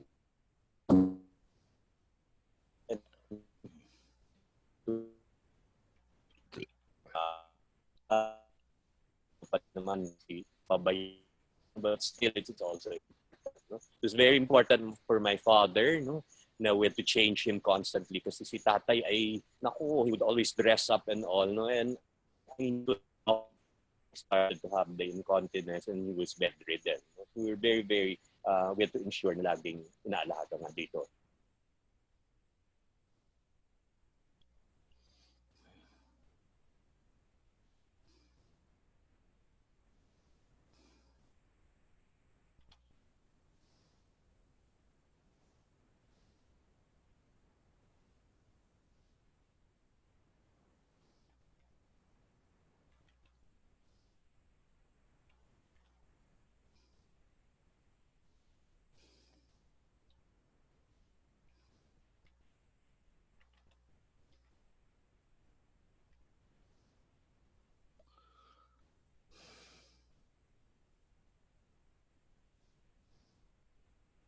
Sir, nakamute po kayo. Oh, you didn't hear anything all this time? Nawala Wala. lang. Sorry, I'll just have to keep going. No, no. So to my son for pointing it out. Anyway, pumapasok po dito na urinary incontinence. All the first part hindi narinig. Wala. Ngayon, okay na? Meron na, meron na. Okay, sige. But I will just keep going, no? Besides the BPH, which Dr. Quanico has covered very well, no, I wanted to say also na we're often unaware nung nag-urinary tract infection ako last year. Akala ko nga dengue, no? Sa sakit ng katawan, no? People would look at me and say, Chancellor, ha? Kasi ang iniisip ng mga tao kung UTI, sexually transmitted infection, no? Which is not correct.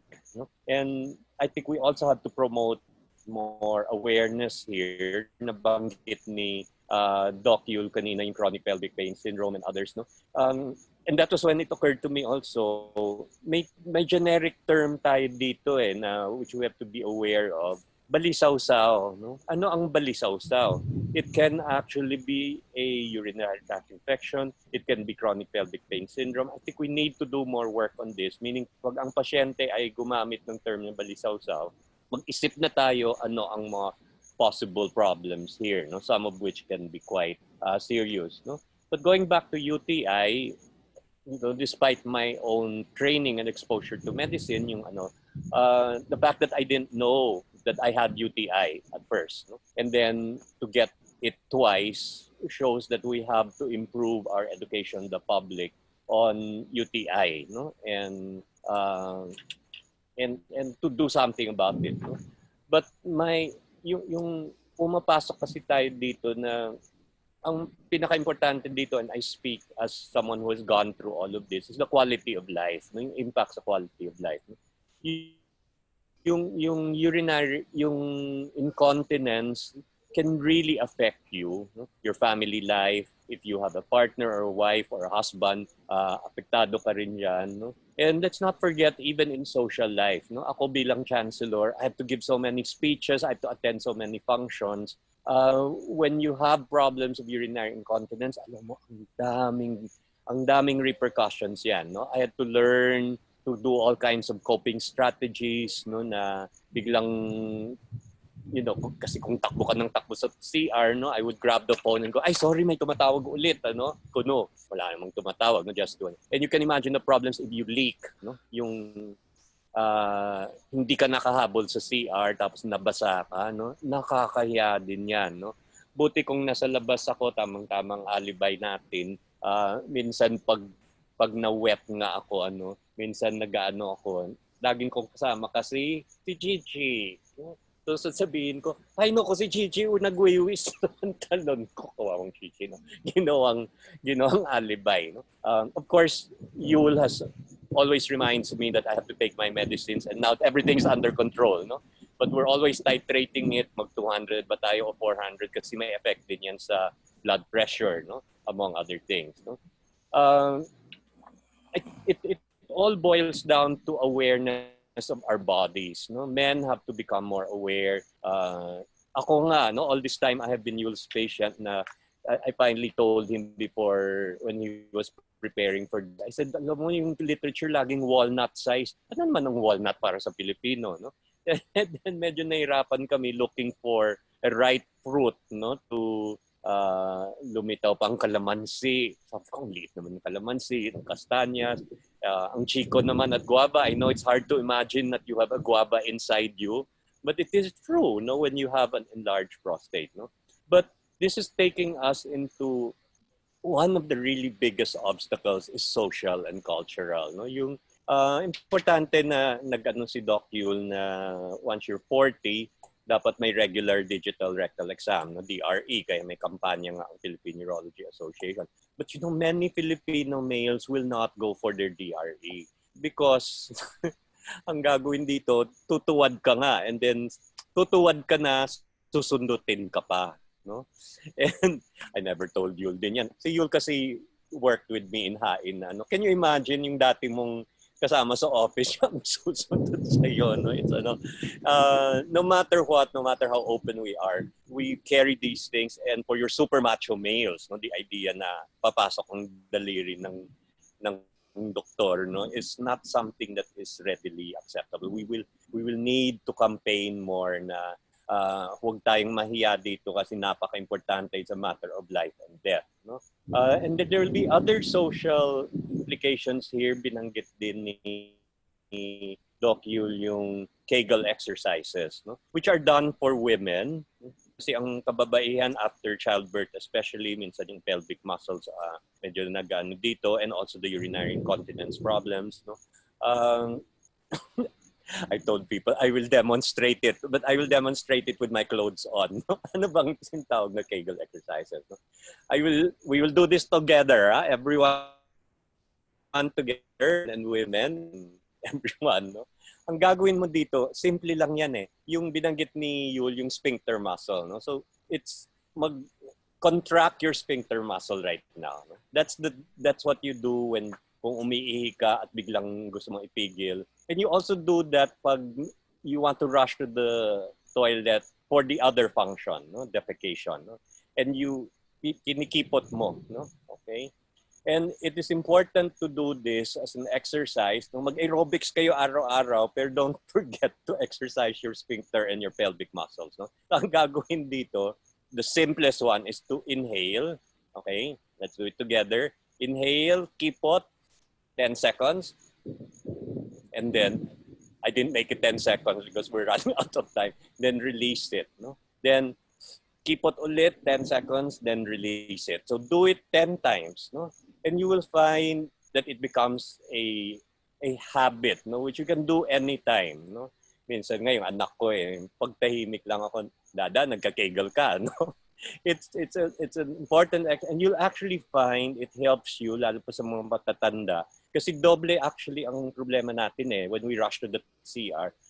Sometimes it's to number 1 and sometimes it's to number 2. But if you have the Kegel, it really helps you. But you also have to combine it with the psychological, the idea that kaya mo yan. No? Kasi nagpapanik yan. I always remembered my father would be, kung ano yan, nag-hysteria siya. I have to go. Ano? And if we are in the car, it used to be a problem also. Dati kasi konti lang ang CRs, buti dumami na ngayon. Pero ano pa rin, no? Problematic. No? At believe nga ako sa mga kababaihan natin because from a very young age, women have a harder time looking for toilets. So they learn how to control themselves, but it's also not very healthy. No? So it's a combination of the physical, the Kegel, no? And the combination of the psychological. No? Kegel exercises, incidentally, are also good for sex, no? Because it helps you to postpone or to delay ejaculation. No? So that's something also, maybe we should have another webinar and we'll invite Margie Holmes so we can talk some more about these amazing exercises. No? Okay.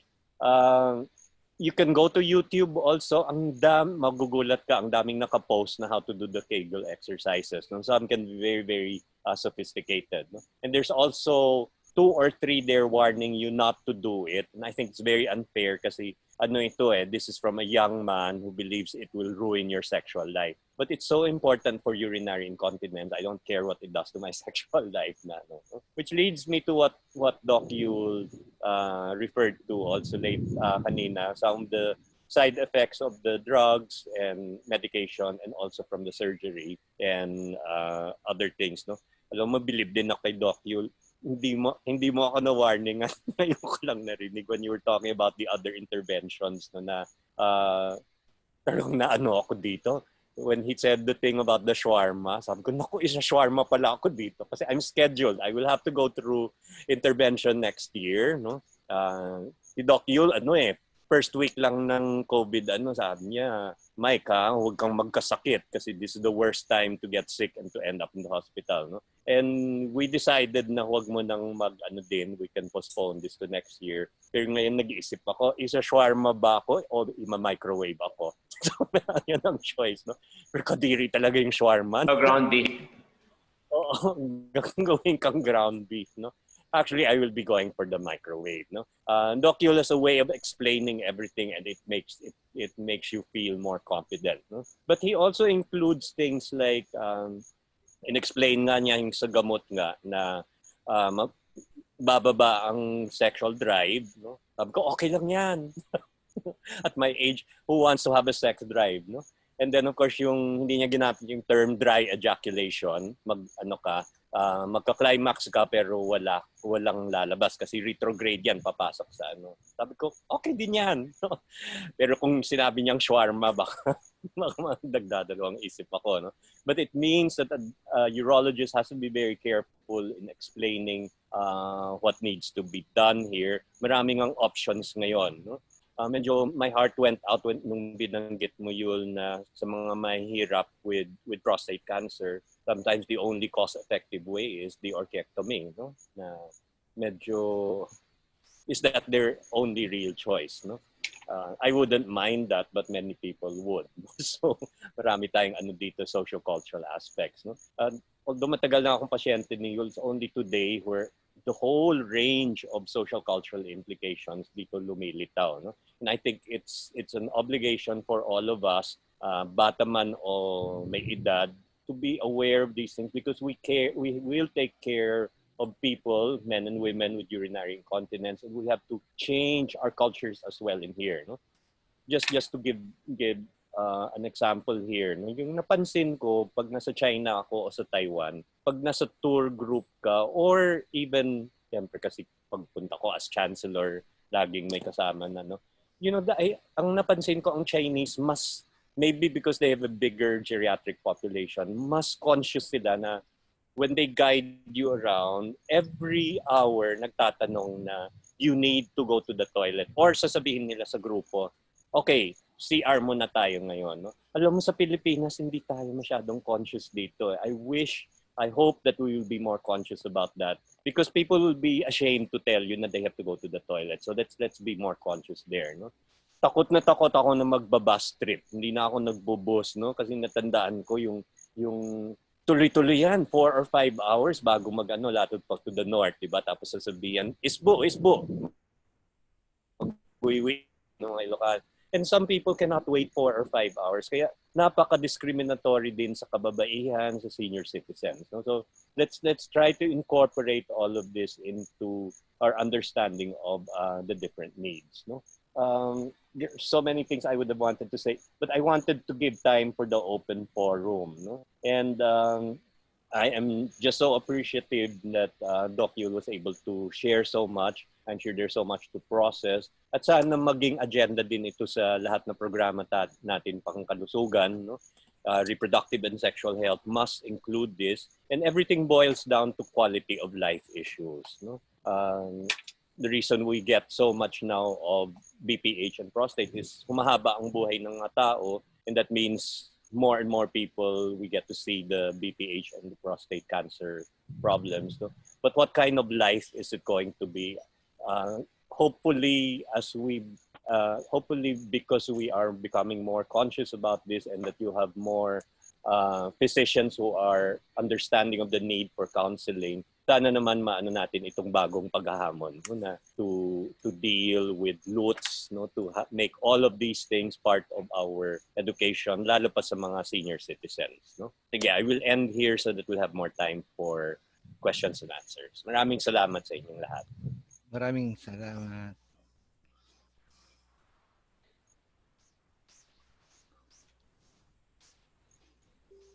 Mukhang may plug dito. Kung ma-revive ang health alert, please keep in track.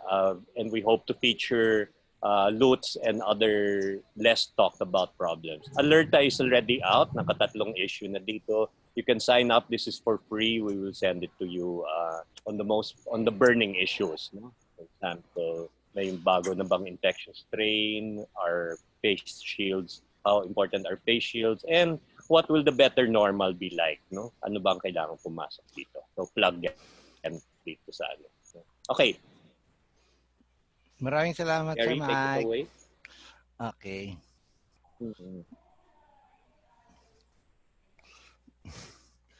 Ang hirap pag ano.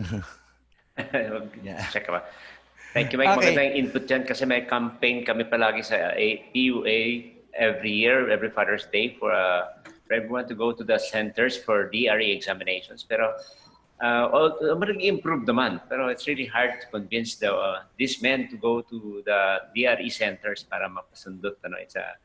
There are some sensitivity to that we have to be aware of, na hindi masyado na papansin ng mga urologists dyan dahil kung ikaw sa kabilang side, dali lang yan. To convince people to go there is really different. Sa totoo And lang, Doc Yul, hindi ako start with the nagpapa-check up sa'yo. Sa totoo lang, Doc Yul, dapat nagpapa-check up na ako sa'yo. Kaya lang yung tatay ko kasi nagkaroon ng prostate cancer. Tapos medyo traumatic sa akin yun. Pag napupunta kami sa Manila Doctors kay Dr. Gatchalian. Kasi ako yung kasama niya palagi pag nagpapa-check up eh. Makita mo yung mga senior citizens, nakapila sila. Siguro mga 5 hanggang 7 yan nandun sa labas ng doctor's office niya. Tapos mag-uusap yung mga matatandang lalaki, ayan, papapinger na naman tayo. Tapos makita mo talaga yung expression ng mga mukha nila. Tapos siyempre, ito yung mga typical na matatanda na super macho, no? Yung mga kabitenyo na kasama ng tatay ko na sabay-sabay sila pupunta doon. Talagang pagkatapos doon, mag-iinuman sila eh. Parang merong nababiolate na kung ano. Anyway. Kaya nakakatakot, kaya hindi ako napupunta sa'yo eh. Ang ginawa ko habang nagle-lecture kahit nagsishare ng mga experiences kayo ni Sir Mike, kinulate ko yung mga questions, no, para medyo in order na lang para mabilisan na kasi yung iba naman nag-overlap. So, siyempre, yung marami ang nagsasabi na maganda yung topic na nakuha natin ngayon kasi demystify din yung super macho image kasi this time pinag-usapan natin yung kalusugan ng mga kalalakihan na nade-debunk din daw yung yung patriarchal na pagtingin sa mga kalalakihan na hindi nagkakasakit, na matatapang, etc. So maganda rin na ipakita yung vulnerability ng mga kalalakihan kasi once na merong recognition, siyempre papasok na rin yung understanding din na kung paano alagaan yung kalusugan nila at siyempre kung maagapan, kung paano natin mabibigyan ng intervention yung mga problema kinakaharap nila, in particular to reproductive health.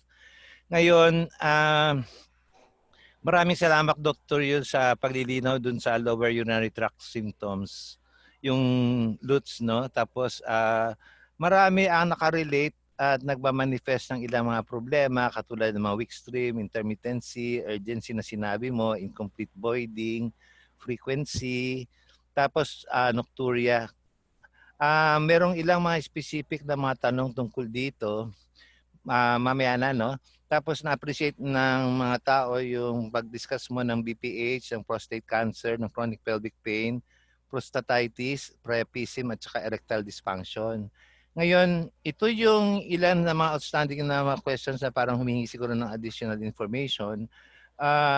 Nabanggit ni Sir Mike kanina pero may nagtanong during the lecture of Doc Yul tungkol dun sa climax without ejaculation. Ito raw ba ay related sa prostate problems? Tapos meron ding nagsasabi na nakakaramdam siya ng occasional pain in the groin area. Related din ba yan sa mga prostate problems? Tapos meron din dalawa na nagbanggit ng frequent urination at bedtime. Tapos merong iba na sa part ng interventions, nag-take na sila ng meds. Halimbawa, meron tayong female participant na sinasagot niya yung poll questions mo based sa experiences niya sa partner niya na nag-take ng Duodart. Tapos meron din tayong participant na nagsabi, na nag-disclose siya na umiinom siya ng Tomsolocin 200 para sa benign prostate enlargement. So, pwede bang mag-comment muna tayo dito? Okay. Yung sa climax without ejaculation, pwede yun kung nakainom ka ng like the Tamsulosin or Duodart kasi may mga pang-relaxant yan na internal sphincter. So what happens is that when nag-ejaculate kayo, it goes back to the bladder. Bumabalik sa pantog, iyong-ihi mo na lang pagkatapos. Yung sinasabi tinatawag yan, retrograde ejaculation. Although may mga gamot na naglalabanan kasi itong mga drug companies, iba nagsasabi na wala talagang ejaculation. Hindi lang retrograde ejaculation, wala talagang ejaculation. May mga gamot na gano'n. So pwedeng palitan sa isa na nagkukos ng retrograde ejaculation lang. For most of it are dahil sa gamot. Pero kung wala talagang ejaculation, it could be because of the prostate problem itself na nagkukos na. Kaya sinabi ko, yung ejaculate is coming from, most of it is coming from the prostate. So kung may problema ang prostate mo, malaking mawawala ng volume ng ejaculation. Okay. Frequent urination at bedtime is a problem na early signs ng prostate problem. Ang do dart is a combination. Nung magka-campaign kami sa Generics Act kasi dati parang hindi kami boto doon sa mga combination na iniinom, no? Kasi mahirap mag-trace kung saan siya nagkaka-reaction or pag nagka-side effect. Mahirap i-trace kasi combined sila pareho. Pero, well, I still am not an advocate of combination therapy kasi mas gusto kong hinihiwalay sila para hindi ko kailangan ibigay pareho. And do-dart is a combination ng dalawa kanina, yung pampaliit ng prostate at saka pamparelax ng muscles doon. So, yan ang combination. Kaya nagkakos rin yan ng retrograde ejaculation.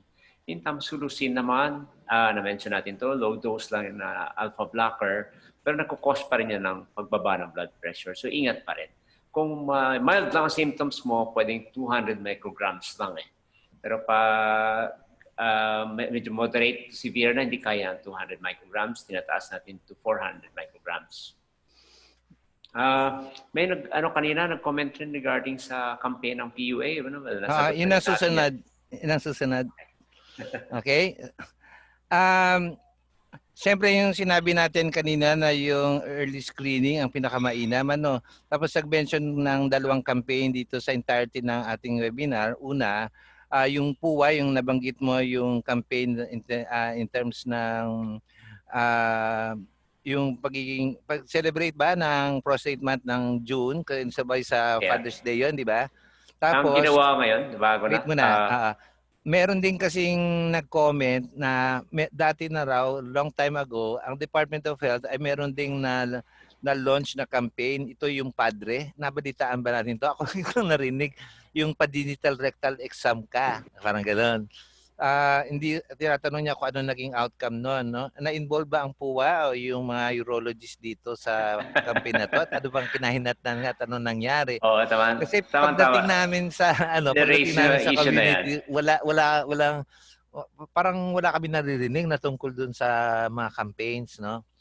Ang comment kasi, meron nga existing campaigns pero siyempre ang tinitingnan pa rin dito is ano ba yung reach ng campaign, hanggang saan ba siya nakaka-penetrate, kasi siyempre pag campaign kailangan niya ng corresponding services. Kaya ang tinatanong palagi maski sa community naman, no, pag nagbibigay tayo ng mga sessions on men's health, yung availability and accessibility ng services, no, in relation to men's health, in relation to these problems, kasi hindi naman siya katulad ng nung campaign na sa mga babae na accessible sa health center eh. Wala namang special na service na binibigay sa health center sa men's health, or in particular hindi naman sila nagpo-prostate exam. Saan pupunta? Ang complaint kasi ng mga lalaki at saka ng mga asawa nila, hahanap pa kami ng urologist at babayad pa kami ng 7,000. So, paano ba dun? Paano ba natin ma-resolve yung problema na yan in terms of access and availability? Kasi siyempre kung naghihingi tayo ng utilization ng services, dapat we will make the services available and accessible. Mukhang yung accessibility problem, hindi lang physical accessibility, kundi financial din. Kasi parang specialista lang ang magbibigay. Hindi katulad sa babae sa pap smear, kahit na may bayad na konti, madali nilang ma-avail. Pero yung sa prostate and other problems, parang hindi ata ganun siya ka-available. So, kayo yung makakasagot niyan kasi kayo yung PUA. Actually, ang PUA, merong campaign before na pa-DRE exam. It's totally a campaign of the PUA. When I was president of the PUA, kahit siguro may mga taga-DOH nandito, we tried to partner with some friends in the DOH kasi may budget pala sila sa media, ganon. And well, for that year na nagawa kami, lumalabas palagi sa media na DOH campaign yun. But it's actually a PUA-initiated campaign with the DOH. Pero anyway, that's water under the bridge. Ang problema lang kasi hindi na nagta-tie up ang PUA because of that experience. DOH ngayon, kaya they are on their own. And they have their friends from the training programs of the Euro training programs all over the country, at saka with the private sector, mostly with the drug companies. So ano nangyayari ngayon? Ang campaign is for men's health kapag June, at saka this September, prostate cancer awareness yun. And it's going on. Ang problema lang siyempre dahil sa PUA siya, limited network ang reach ng PUA sa mga communities. Hanggang regional centers lang at most. And mga provincial centers would have to be tapped at this point. Parang hindi pa natap yung mga ganun. And of course, they have the media with them, the tri-media na nakakatulong. So baka looking forward ang PUA to that kind of partnership. And I hope the DOH can try also to take it up with them. Pero ang problema ko sa DOH, marami silang problems to take up other than the men's health at this point. Okay. Ayun na nga lang, Rensya. Yan ang experience ko. We had experience with the Generics Act in working with the DOH people, and we have some friends from DOH here. We can stand up to what had happened. Kaya nung mag-campaign kami with the padre sa DOH, napansin ko yata na parang pag media, hindi nila sinasabi yung PUA, but DOH na yan. Di ba? But it's okay. Siguro, siguro din na maging active rin yung mga participants dito dun sa mag-participate dun sa campaign kasi kung hindi din tayo naabutan ng lockdown at saka ng pandemya, actually yung HAIN nag-start na kami na mag-establish ng link sa mga men in uniform through the military nurses, hindi ba nakaroon na tayo ng access at isa yan sa mga nakalinya na mga concerns nila other than HIV/AIDS. Kaya lang may pandemya kaya medyo standstill at saka yun, patapos na rin yung mga projects. Ngayon, other than yung campaigns, meron ding tanong on comment lang, ano lang masasabi natin sa masturbation and prostate problems. Kasi magandang topic din daw yung masturbation kasi hindi naman lahat ng mga tumatandang senior citizen ay merong partner tapos hindi naman sila lumalabas. So, nagre-resort sa self-sex or masturbation. Tapos meron isang question din, kapag nagmamasturbate ba palagi, malilesen ang prostate problems. Baka maganda mag-mention din tayo ng tungkol dito. Kasi yun yung comment. May mga materials kami ni Dr. Tana na explore regarding that. Pero una, sa prostatitis, yung irregular kind of a sexual activity na medyo celibate tapos biglang marami can cause some kind of an inflammation on the prostate kung hindi sustained and can cause prostatitis. May mga cases na ganyan. Hindi naman infectious prostatitis niya, kaya lang dahil irregular nga yung sexual activity, parang nagkaka-inflammation or nagkakaroon ng changes doon. Ang interesting na material na lumabas about masturbation and prostate problems is regarding prostate CA. And there was a study in England na in-explore nila yung frequency of masturbation in relation to the cases or chances of having prostate cancer. And napansin nila sa mga younger patients, pag frequent yung masturbation, yung high-risk type of prostate cancer ang nagkakaroon. Tapos with older men naman, the more frequent the masturbation is, the lesser ang chance ng prostate cancer. Interesting. Say, pag older men na, nag-masturbate. Tapos yung mga kabataang lalaki, renda.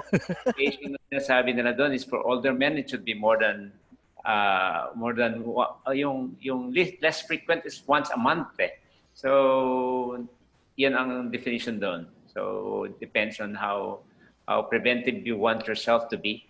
So, but of course, there are questions regarding the number of times. Sample. Study pa lang yan. We would like to look forward to more studies regarding that para maano talaga ang role ng masturbation in terms of causing and preventing prostate cancer. But that's one interesting study na lumabas so far. Yes. Of course, prostatitis, more of acceptable na yung irregular type of sexual activity can cause prostatitis. Okay, yung nakalagay dito, yung isa pa na interesting na lumabas sa question, parang situational, a biological male, so pinanganak siyang lalaki na underwent ng gender-affirming surgery. Ibig sabihin, nagpa-trans, no? nagpa-gender reassignment. Tapos, ano ba yung implication nun pag nagpa-sex change? Mawala ba yung orgasmic experience? Yes, nag-undergo ng surgery? ang ginawa kasi sa sex reaffirming, no, gender reaffirming surgery is that kung nakita niyo yung anatomy kanina, yung prostate, beyond the prostate, na-retain yun doon sa phenotypic male na ang yung pagputol, pag-surgical na removal is only up to the prostate. So if you notice, meron silang prostate at ejaculatory duct. So they can still have, if the prostate is intact, I've said, yung ejaculation nila can still be possible pag na-maintain yun. Kasi kahit na wala ka ng test, yan yung sinasabi ko every time, na kung nag-vasectomy ka, hindi mo maapektuhan yung volume na ejaculate mo kasi sa prostatic secretion karamihan nun. So ma-ejaculation pa rin sila. And I think the loss of orgasmic experience is still possible to have orgasm after the gender affirming surgery. Ang problema lang kasi they have testosterone production removed because of the absence of the testes, and instead they have testosterone. They have estrogens. So nag-iiba pwedeng mag-iiba yung status ng prostate because of the loss of testosterone. So pwedeng mabawasan in the long term ang volume na ejaculation pag nag-regress yung size ng prostate. Although it's not related, the volume of ejaculation is not related to the size of prostate, pero yung function ng prostate can be affected. Pwede magganyan. So, may orgasm pa rin. Ang appetite lang, ang sexual libido lang baka magbabago. Depende sa level ng estrogen naman niya. Tapos may pahabol na comment after nung sa input ni Sir Mike. Na-mention kasi ni Sir Mike yung balisawsaw eh. Parang na-equate yung balisawsaw as scanty painful urination. Pag daw ba frequent ang balisawsaw, indicative ng prostate problem? Malaking indication yan. Malaking indication na may prostate problem, lalo na pag na-confirm na may infection sa ihi. Pero yung chronic pelvic pain syndrome may isa sa mga end result ng may mga underlying psychological problems na patient na kahit na wala na infection, na feeling nila may ganyan pa rin. Pag nagtetest ka ng ultrasound, wala namang masyadong residual, but they had this feeling na ganun ang problema sa pag-ihi nila. There's pain, there's frequency, at saka they're more worried than the actual laboratory results that you could see. Tapos meron ding yung mga ganong patients kailangan may psychological counseling rin at the same time. Tapos meron ding nakarelate dun sa sinasabi ni Sir Mike na amoy lupa. Actually, nirelate niya sa incontinence kasi meron daw mga lalaki na medyo may edad na kapag nakakarinig ng lagaslas ng tubig, kunyari maghugas ng kamay, maghugas ng plato, lumalabas na rin yung ihi habang nagbabasa ng kamay. Tapos yung dati raw ginagawa ng mga matatanda, naglalagay ng labakara sa kanilang groin area para hindi nababasa yung pantalon. Siyempre ngayon naman daw meron ng adult diapers. Ano masasabi natin doon? Marami yan. Okay. Kasi dati parang hindi pa naman masyadong conscious na there's a prostate problem for the male for the male patients na matanda. Tapos there's also overactive bladder para sa mga female patients na matatanda na kung saan nagli-leak rin sila. Sana ma-check up rin yan kasi pag na-check mo yung overactive bladder, which is more common sa females, nakaka-relax ang pandong, hindi sila nagli-leak. Nabawasan yung pagli-leak. Kaya yung amoy na yun is really something na related sa urologic problem. Okay. Kung meron pa ako. Salamat. Can I just jump in about sorry po. Sige, ito kasi yung last ko yung erectile dysfunction. Sige, Sir Mike. may social stigma din yan na ano, no, yung lalo pa yung macho na lalaki mo tapos the idea mag-ka, no? So it has to be part of the counseling. No? And also what impressed me also with Doc Yul was when I told him nagda-diaper na rin ako, no? I had to use it kasi lalo pa kung may biyahe, no? Lalo pa sa overseas, ano? Kasi ang hirap na magpa-excuse, no? But he did say, nag-check nga siya, umiinom ka ba ng gamot mo, no? And I was very bad at that time with maintenance with the tamtulusin, no? But now that I'm regular there, hindi na ako nagda-diapers. And really preferably, kung kaya pa, it's easier not to use diapers, no? Kasi bulky siya, tapos papalitan mo pa, no? So I would agree na I would prefer a pharmacological intervention rather than using diapers. Hanggat kaya, no? But later on, of course, we know, lalo pa kung immobilized na ang pasyente, bedridden, kailangan ng diapers. At mahal ang diapers, ha? Isa pa yan. Oo nga.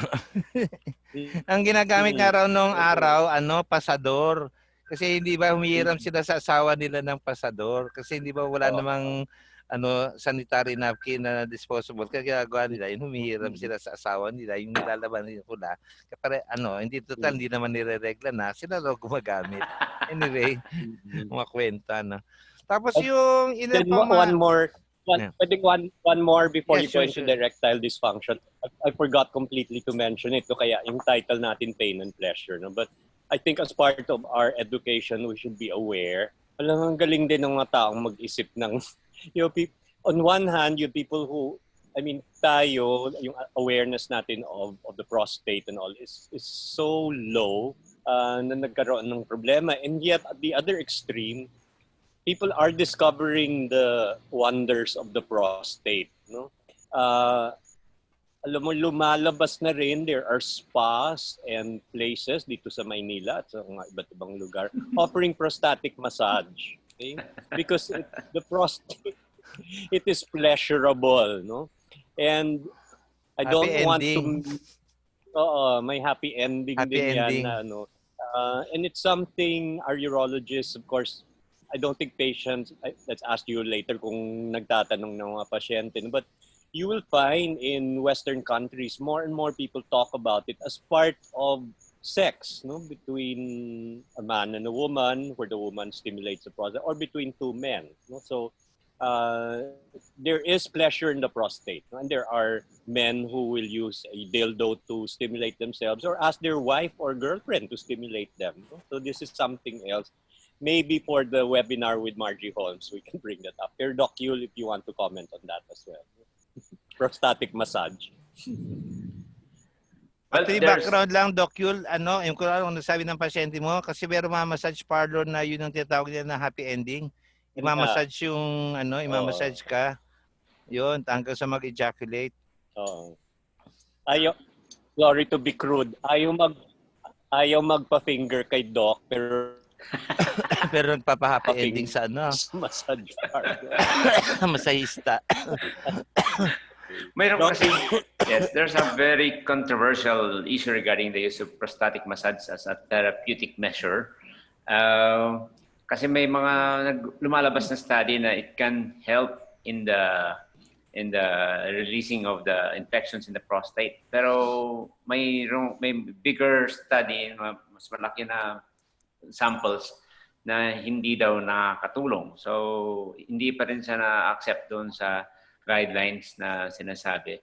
But some patients do feel better after the prostatic massage. Kaya nagtatribe yung mga non-urologic clinics who would say that they treat UTI or STDs with prostatic massage. Kasi may feeling sila na that it improves their sense of feeling afterwards. Kaya, at saka yung mga patients na, as I've said, yung mga chronic pelvic pain syndrome, nagpupunta sa mga ganong patients, sa mga ganong clinic, they feel better. Kailangan gawin niya ng long-term study yan. Ng wider population study. That it's textbook controversial ang stand nila. Yeah. Nasubukan mo na ba yun? Subukan natin minsan. But regular sexual activity is very helpful. Kaya isang Australian study naman na sinundan nila yung mga group of men who had regular sexual activity. They observed na yung mga ganong group of patients tend to have a better way of life, lesser chances of getting prostate problems. Sa isang Australian study naman yun. Okay, yung last natin, mga remarks and questions on erectile dysfunction. Ko lang si Mau nagtatanong about the loss and the prostate, kung related sila. Well, it's chicken and egg. Pwedeng nagkakaroon ka ng loss dahil sa kakairi mo ng ihi. Kaya nagkaroon ng komplikasyon ng prostate, ng hernia. Or kung minsan may hernia ka tapos nagka-prostate, hindi pwedeng unahin yung hernia dahil mag-worsen yung hernia mo pag hindi nagawa ng prostate. Baka masira pang surgery. Yan tinatanong ni Mau. Thank you. Okay.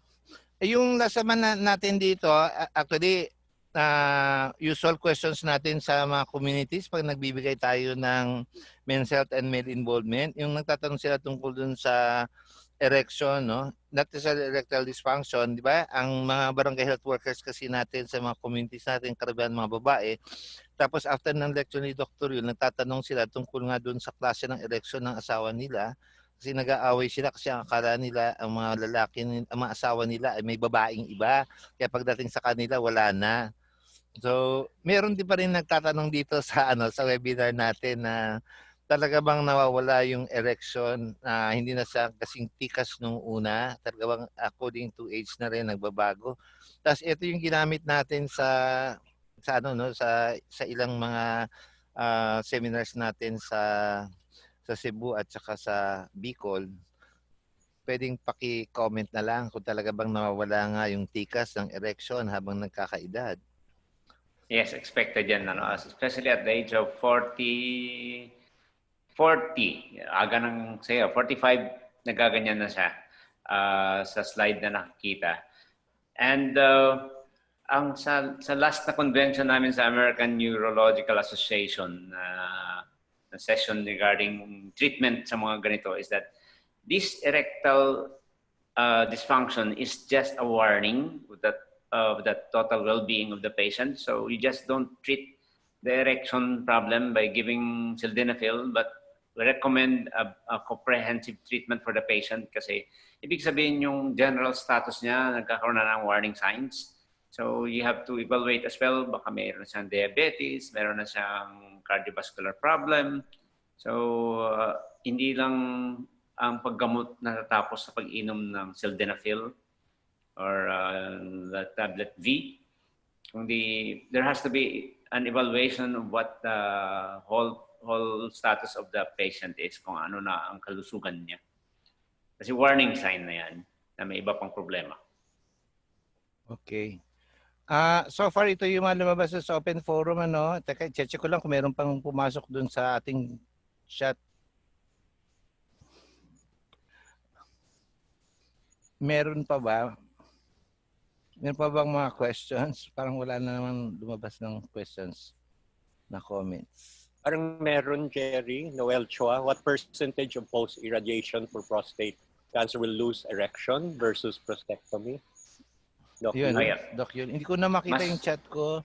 Teka, baka dapat itigil ko na yung sharing ko. Mas malaki ang chance na masira ang nerve mo na nagko-control ng erection dun sa surgical, open prostate, radical prostate lalo.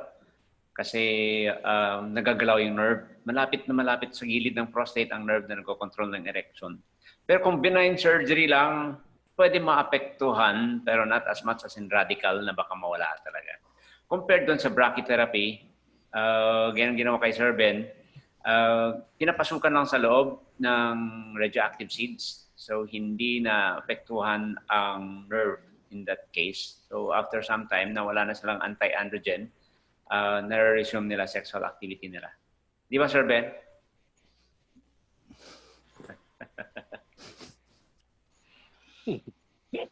Nakamute. Nakamute si Sir Ben. Nakamute kaya, Sir Ben. Pero ang ibang klaseng radiotherapy like external beam, pwede niya matamaan yung nerve doon sa gilid ng prostate. So pwede maapektuhan ng erection. Yung sinasabi ko lang brachytherapy yung ginagawa kay Sir Ben kasi sa loob pinapasok ang needle. Hello? Hello? Jerry? Apo. Jerry? Hello, Sir Ben. Jerry? Yeah, Sir Ben. Doc Yul. Yes, sir. Yeah, really, yung brachytherapy, hanggang ngayon meron pa eh. Pag nagpapa-ultrasound ako, nakikita pa nila yung seeds, no? But wala nang effect yun, di ba? Wala na activity after 3 months. Yan, wala na activity. Ngayon, no, can you permit me to add one or two of my ideas in this webinar? Number one is, I think all of us should accept reality situation. I mean, when the truth comes out, it might be shocking, but as you go on, we really have to accept reality situation of ourselves, no? Kasi pag we accept the reality situation, then we can proceed to think more objectively and search for the solutions, no, to the problems, to the medical problems. And one of them is to consult our urologist if the problem is about prostate. Yung heart naman, yung cardiologist mo, hindi ba ganun yun? I mean, accepting a reality situation is something that is very basic and essential to our way of life. So that's what I would like to contribute to this discussion, no? Otherwise, if you deny, napakahirap yun, no? As the way Mike Tan puts it, no? I think we need to really accept certain reality situations. That's all, right? But actually, I really wanted to talk to thank Dr. Yul kasi lahat ng dinescribe niya tungkol sa prostate cancer, I underwent all, no? Exacto. Digital, ultrasound, nodules, lahat na yan. I really underwent all of this, you know? So, alam ko yun. I feel as if nung ina-explain ni Dr. Yul yun, ako yun. No? So, ganun lang yun. So, anyway, ito lang yung aking masasabi. But I want to thank Dr. Yul. I really want to thank Mike Tan for all their excellent ideas. No? I think we have learned so many lessons today.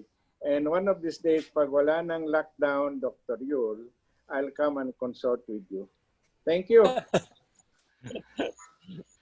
Thank you then, Sir Ben. Doc Yul, meron pa isang pahabol kasi ito medyo relevant din kasi hindi ba ngayon nagsasuggest din na dapat sa new normal nagbibigay din ng focus sa exercise. Paano daw yung mountain biking? Meron bang effect yun sa prostate? Yeah. Ginawa nila ng study yung mga nagtutour of Tour de France na bikers kung nagkukos siya ng problem sa prostate na kung tumataas nga ang PSA dahil dyan sa kanila. Hindi daw nagkukos ng prostate cancer yon, pero it can cause a mild elevation in the PSA. Sandali lang, pero not as alarming as in prostate cancer. Pero hindi siya significant na mag-cause ng alarm for the PSA. So we have this idea that if you're a biker, just pwedeng ina-adjust namin yung level ng PSA mo. If you just had sex the night before and you had your PSA done the next day, so may mga factor kami iniisip nun, so don't worry. Kaya nga sinasabi ko na yung PSA is an indication of your prostate problem, not much of a prostate cancer. So huwag kayo matakot. Unless na sobrang taas na talaga siya. Thank you, Dr. Yul. At this point in time, pwede bang tawagin ko na ang ating webinar coordinator for some announcements? May call on Madam Nilda De Vera. Ma'am Nilda. Yes, good afternoon. Yeah. I think wala na ba tayong nakalimutan sa chat? Okay, ando na box? lahat.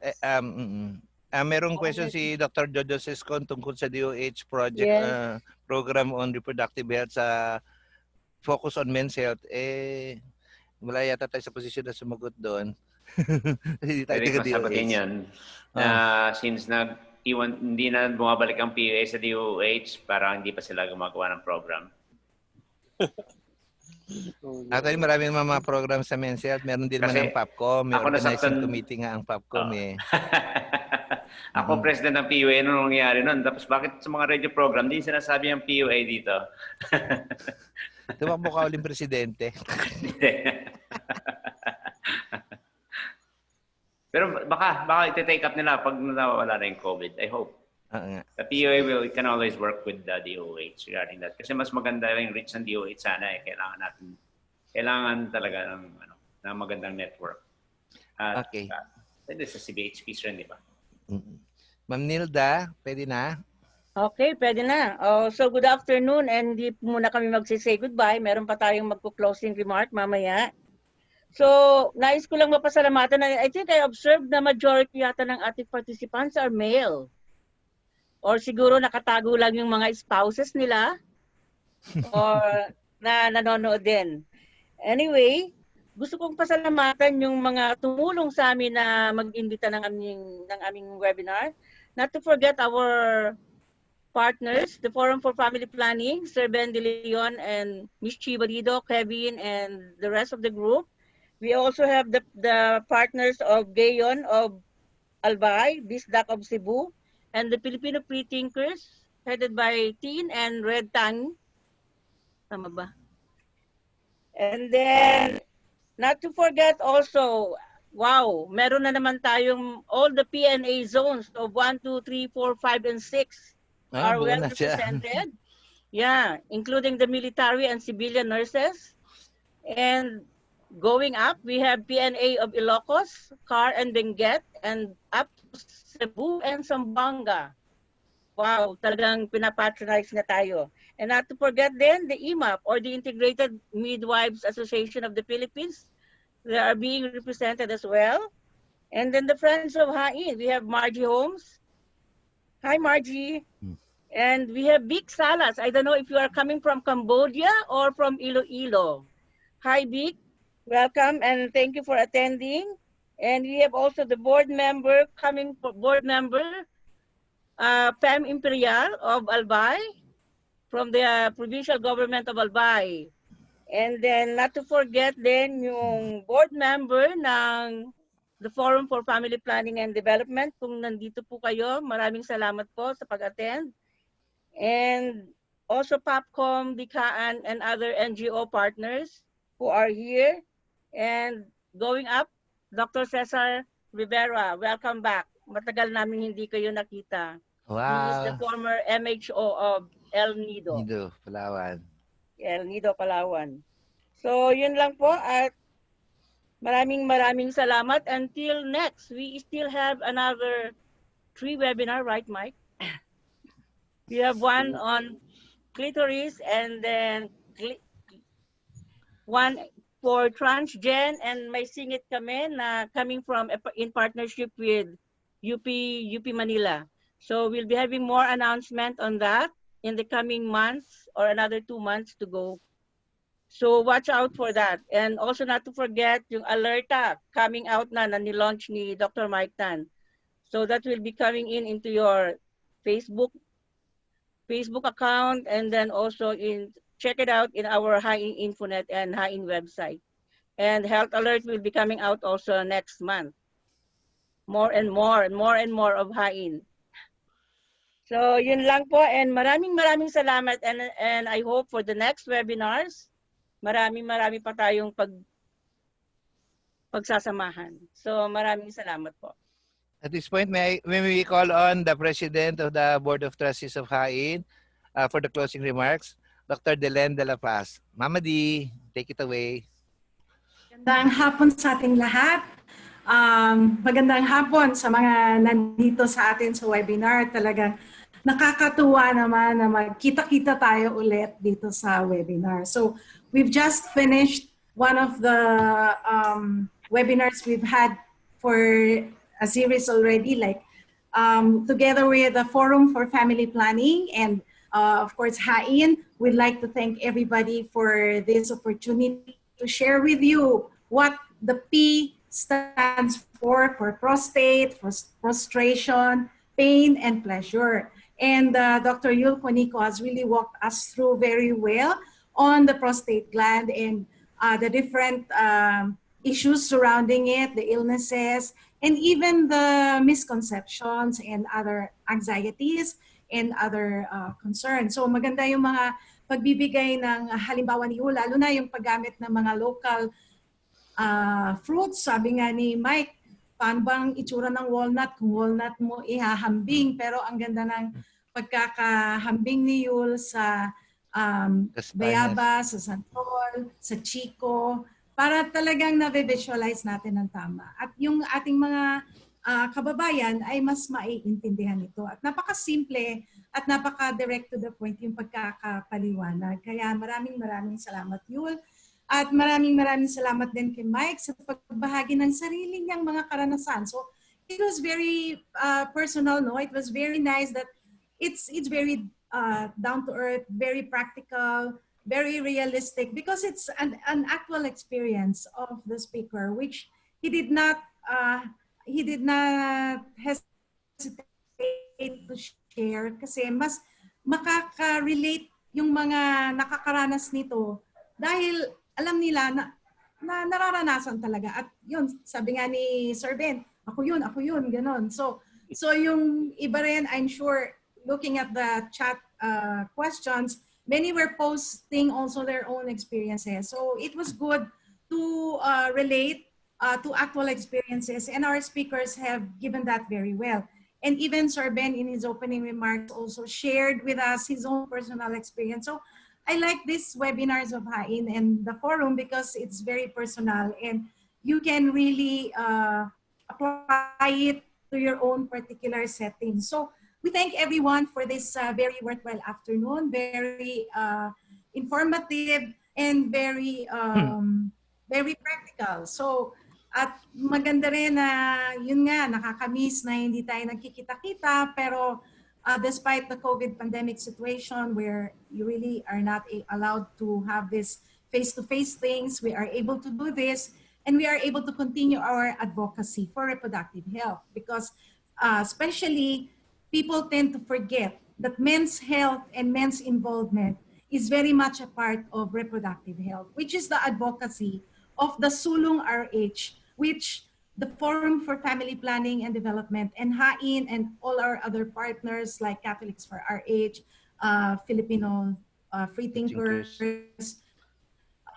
PLCPD, partners, PLCPD, PNGOC, and all the other partners who are really pursuing our advocacy for the correct implementation of reproductive health programs under the ICPD framework, the International Conference on Population and Development, that this is a right, reproductive health is a right, and we have the right to information, we have the right to management and intervention by the DOH. So yung partnership na ginagawa ng POA, kahit masama loob ni Yul, ay ipapagpatuloy natin para mas maipasulong natin itong mga ginagawa natin para sa pagpapaliwanag ng reproductive health sa kanyang kabuuang framework. Hindi lang sa family planning, hindi lang sa mga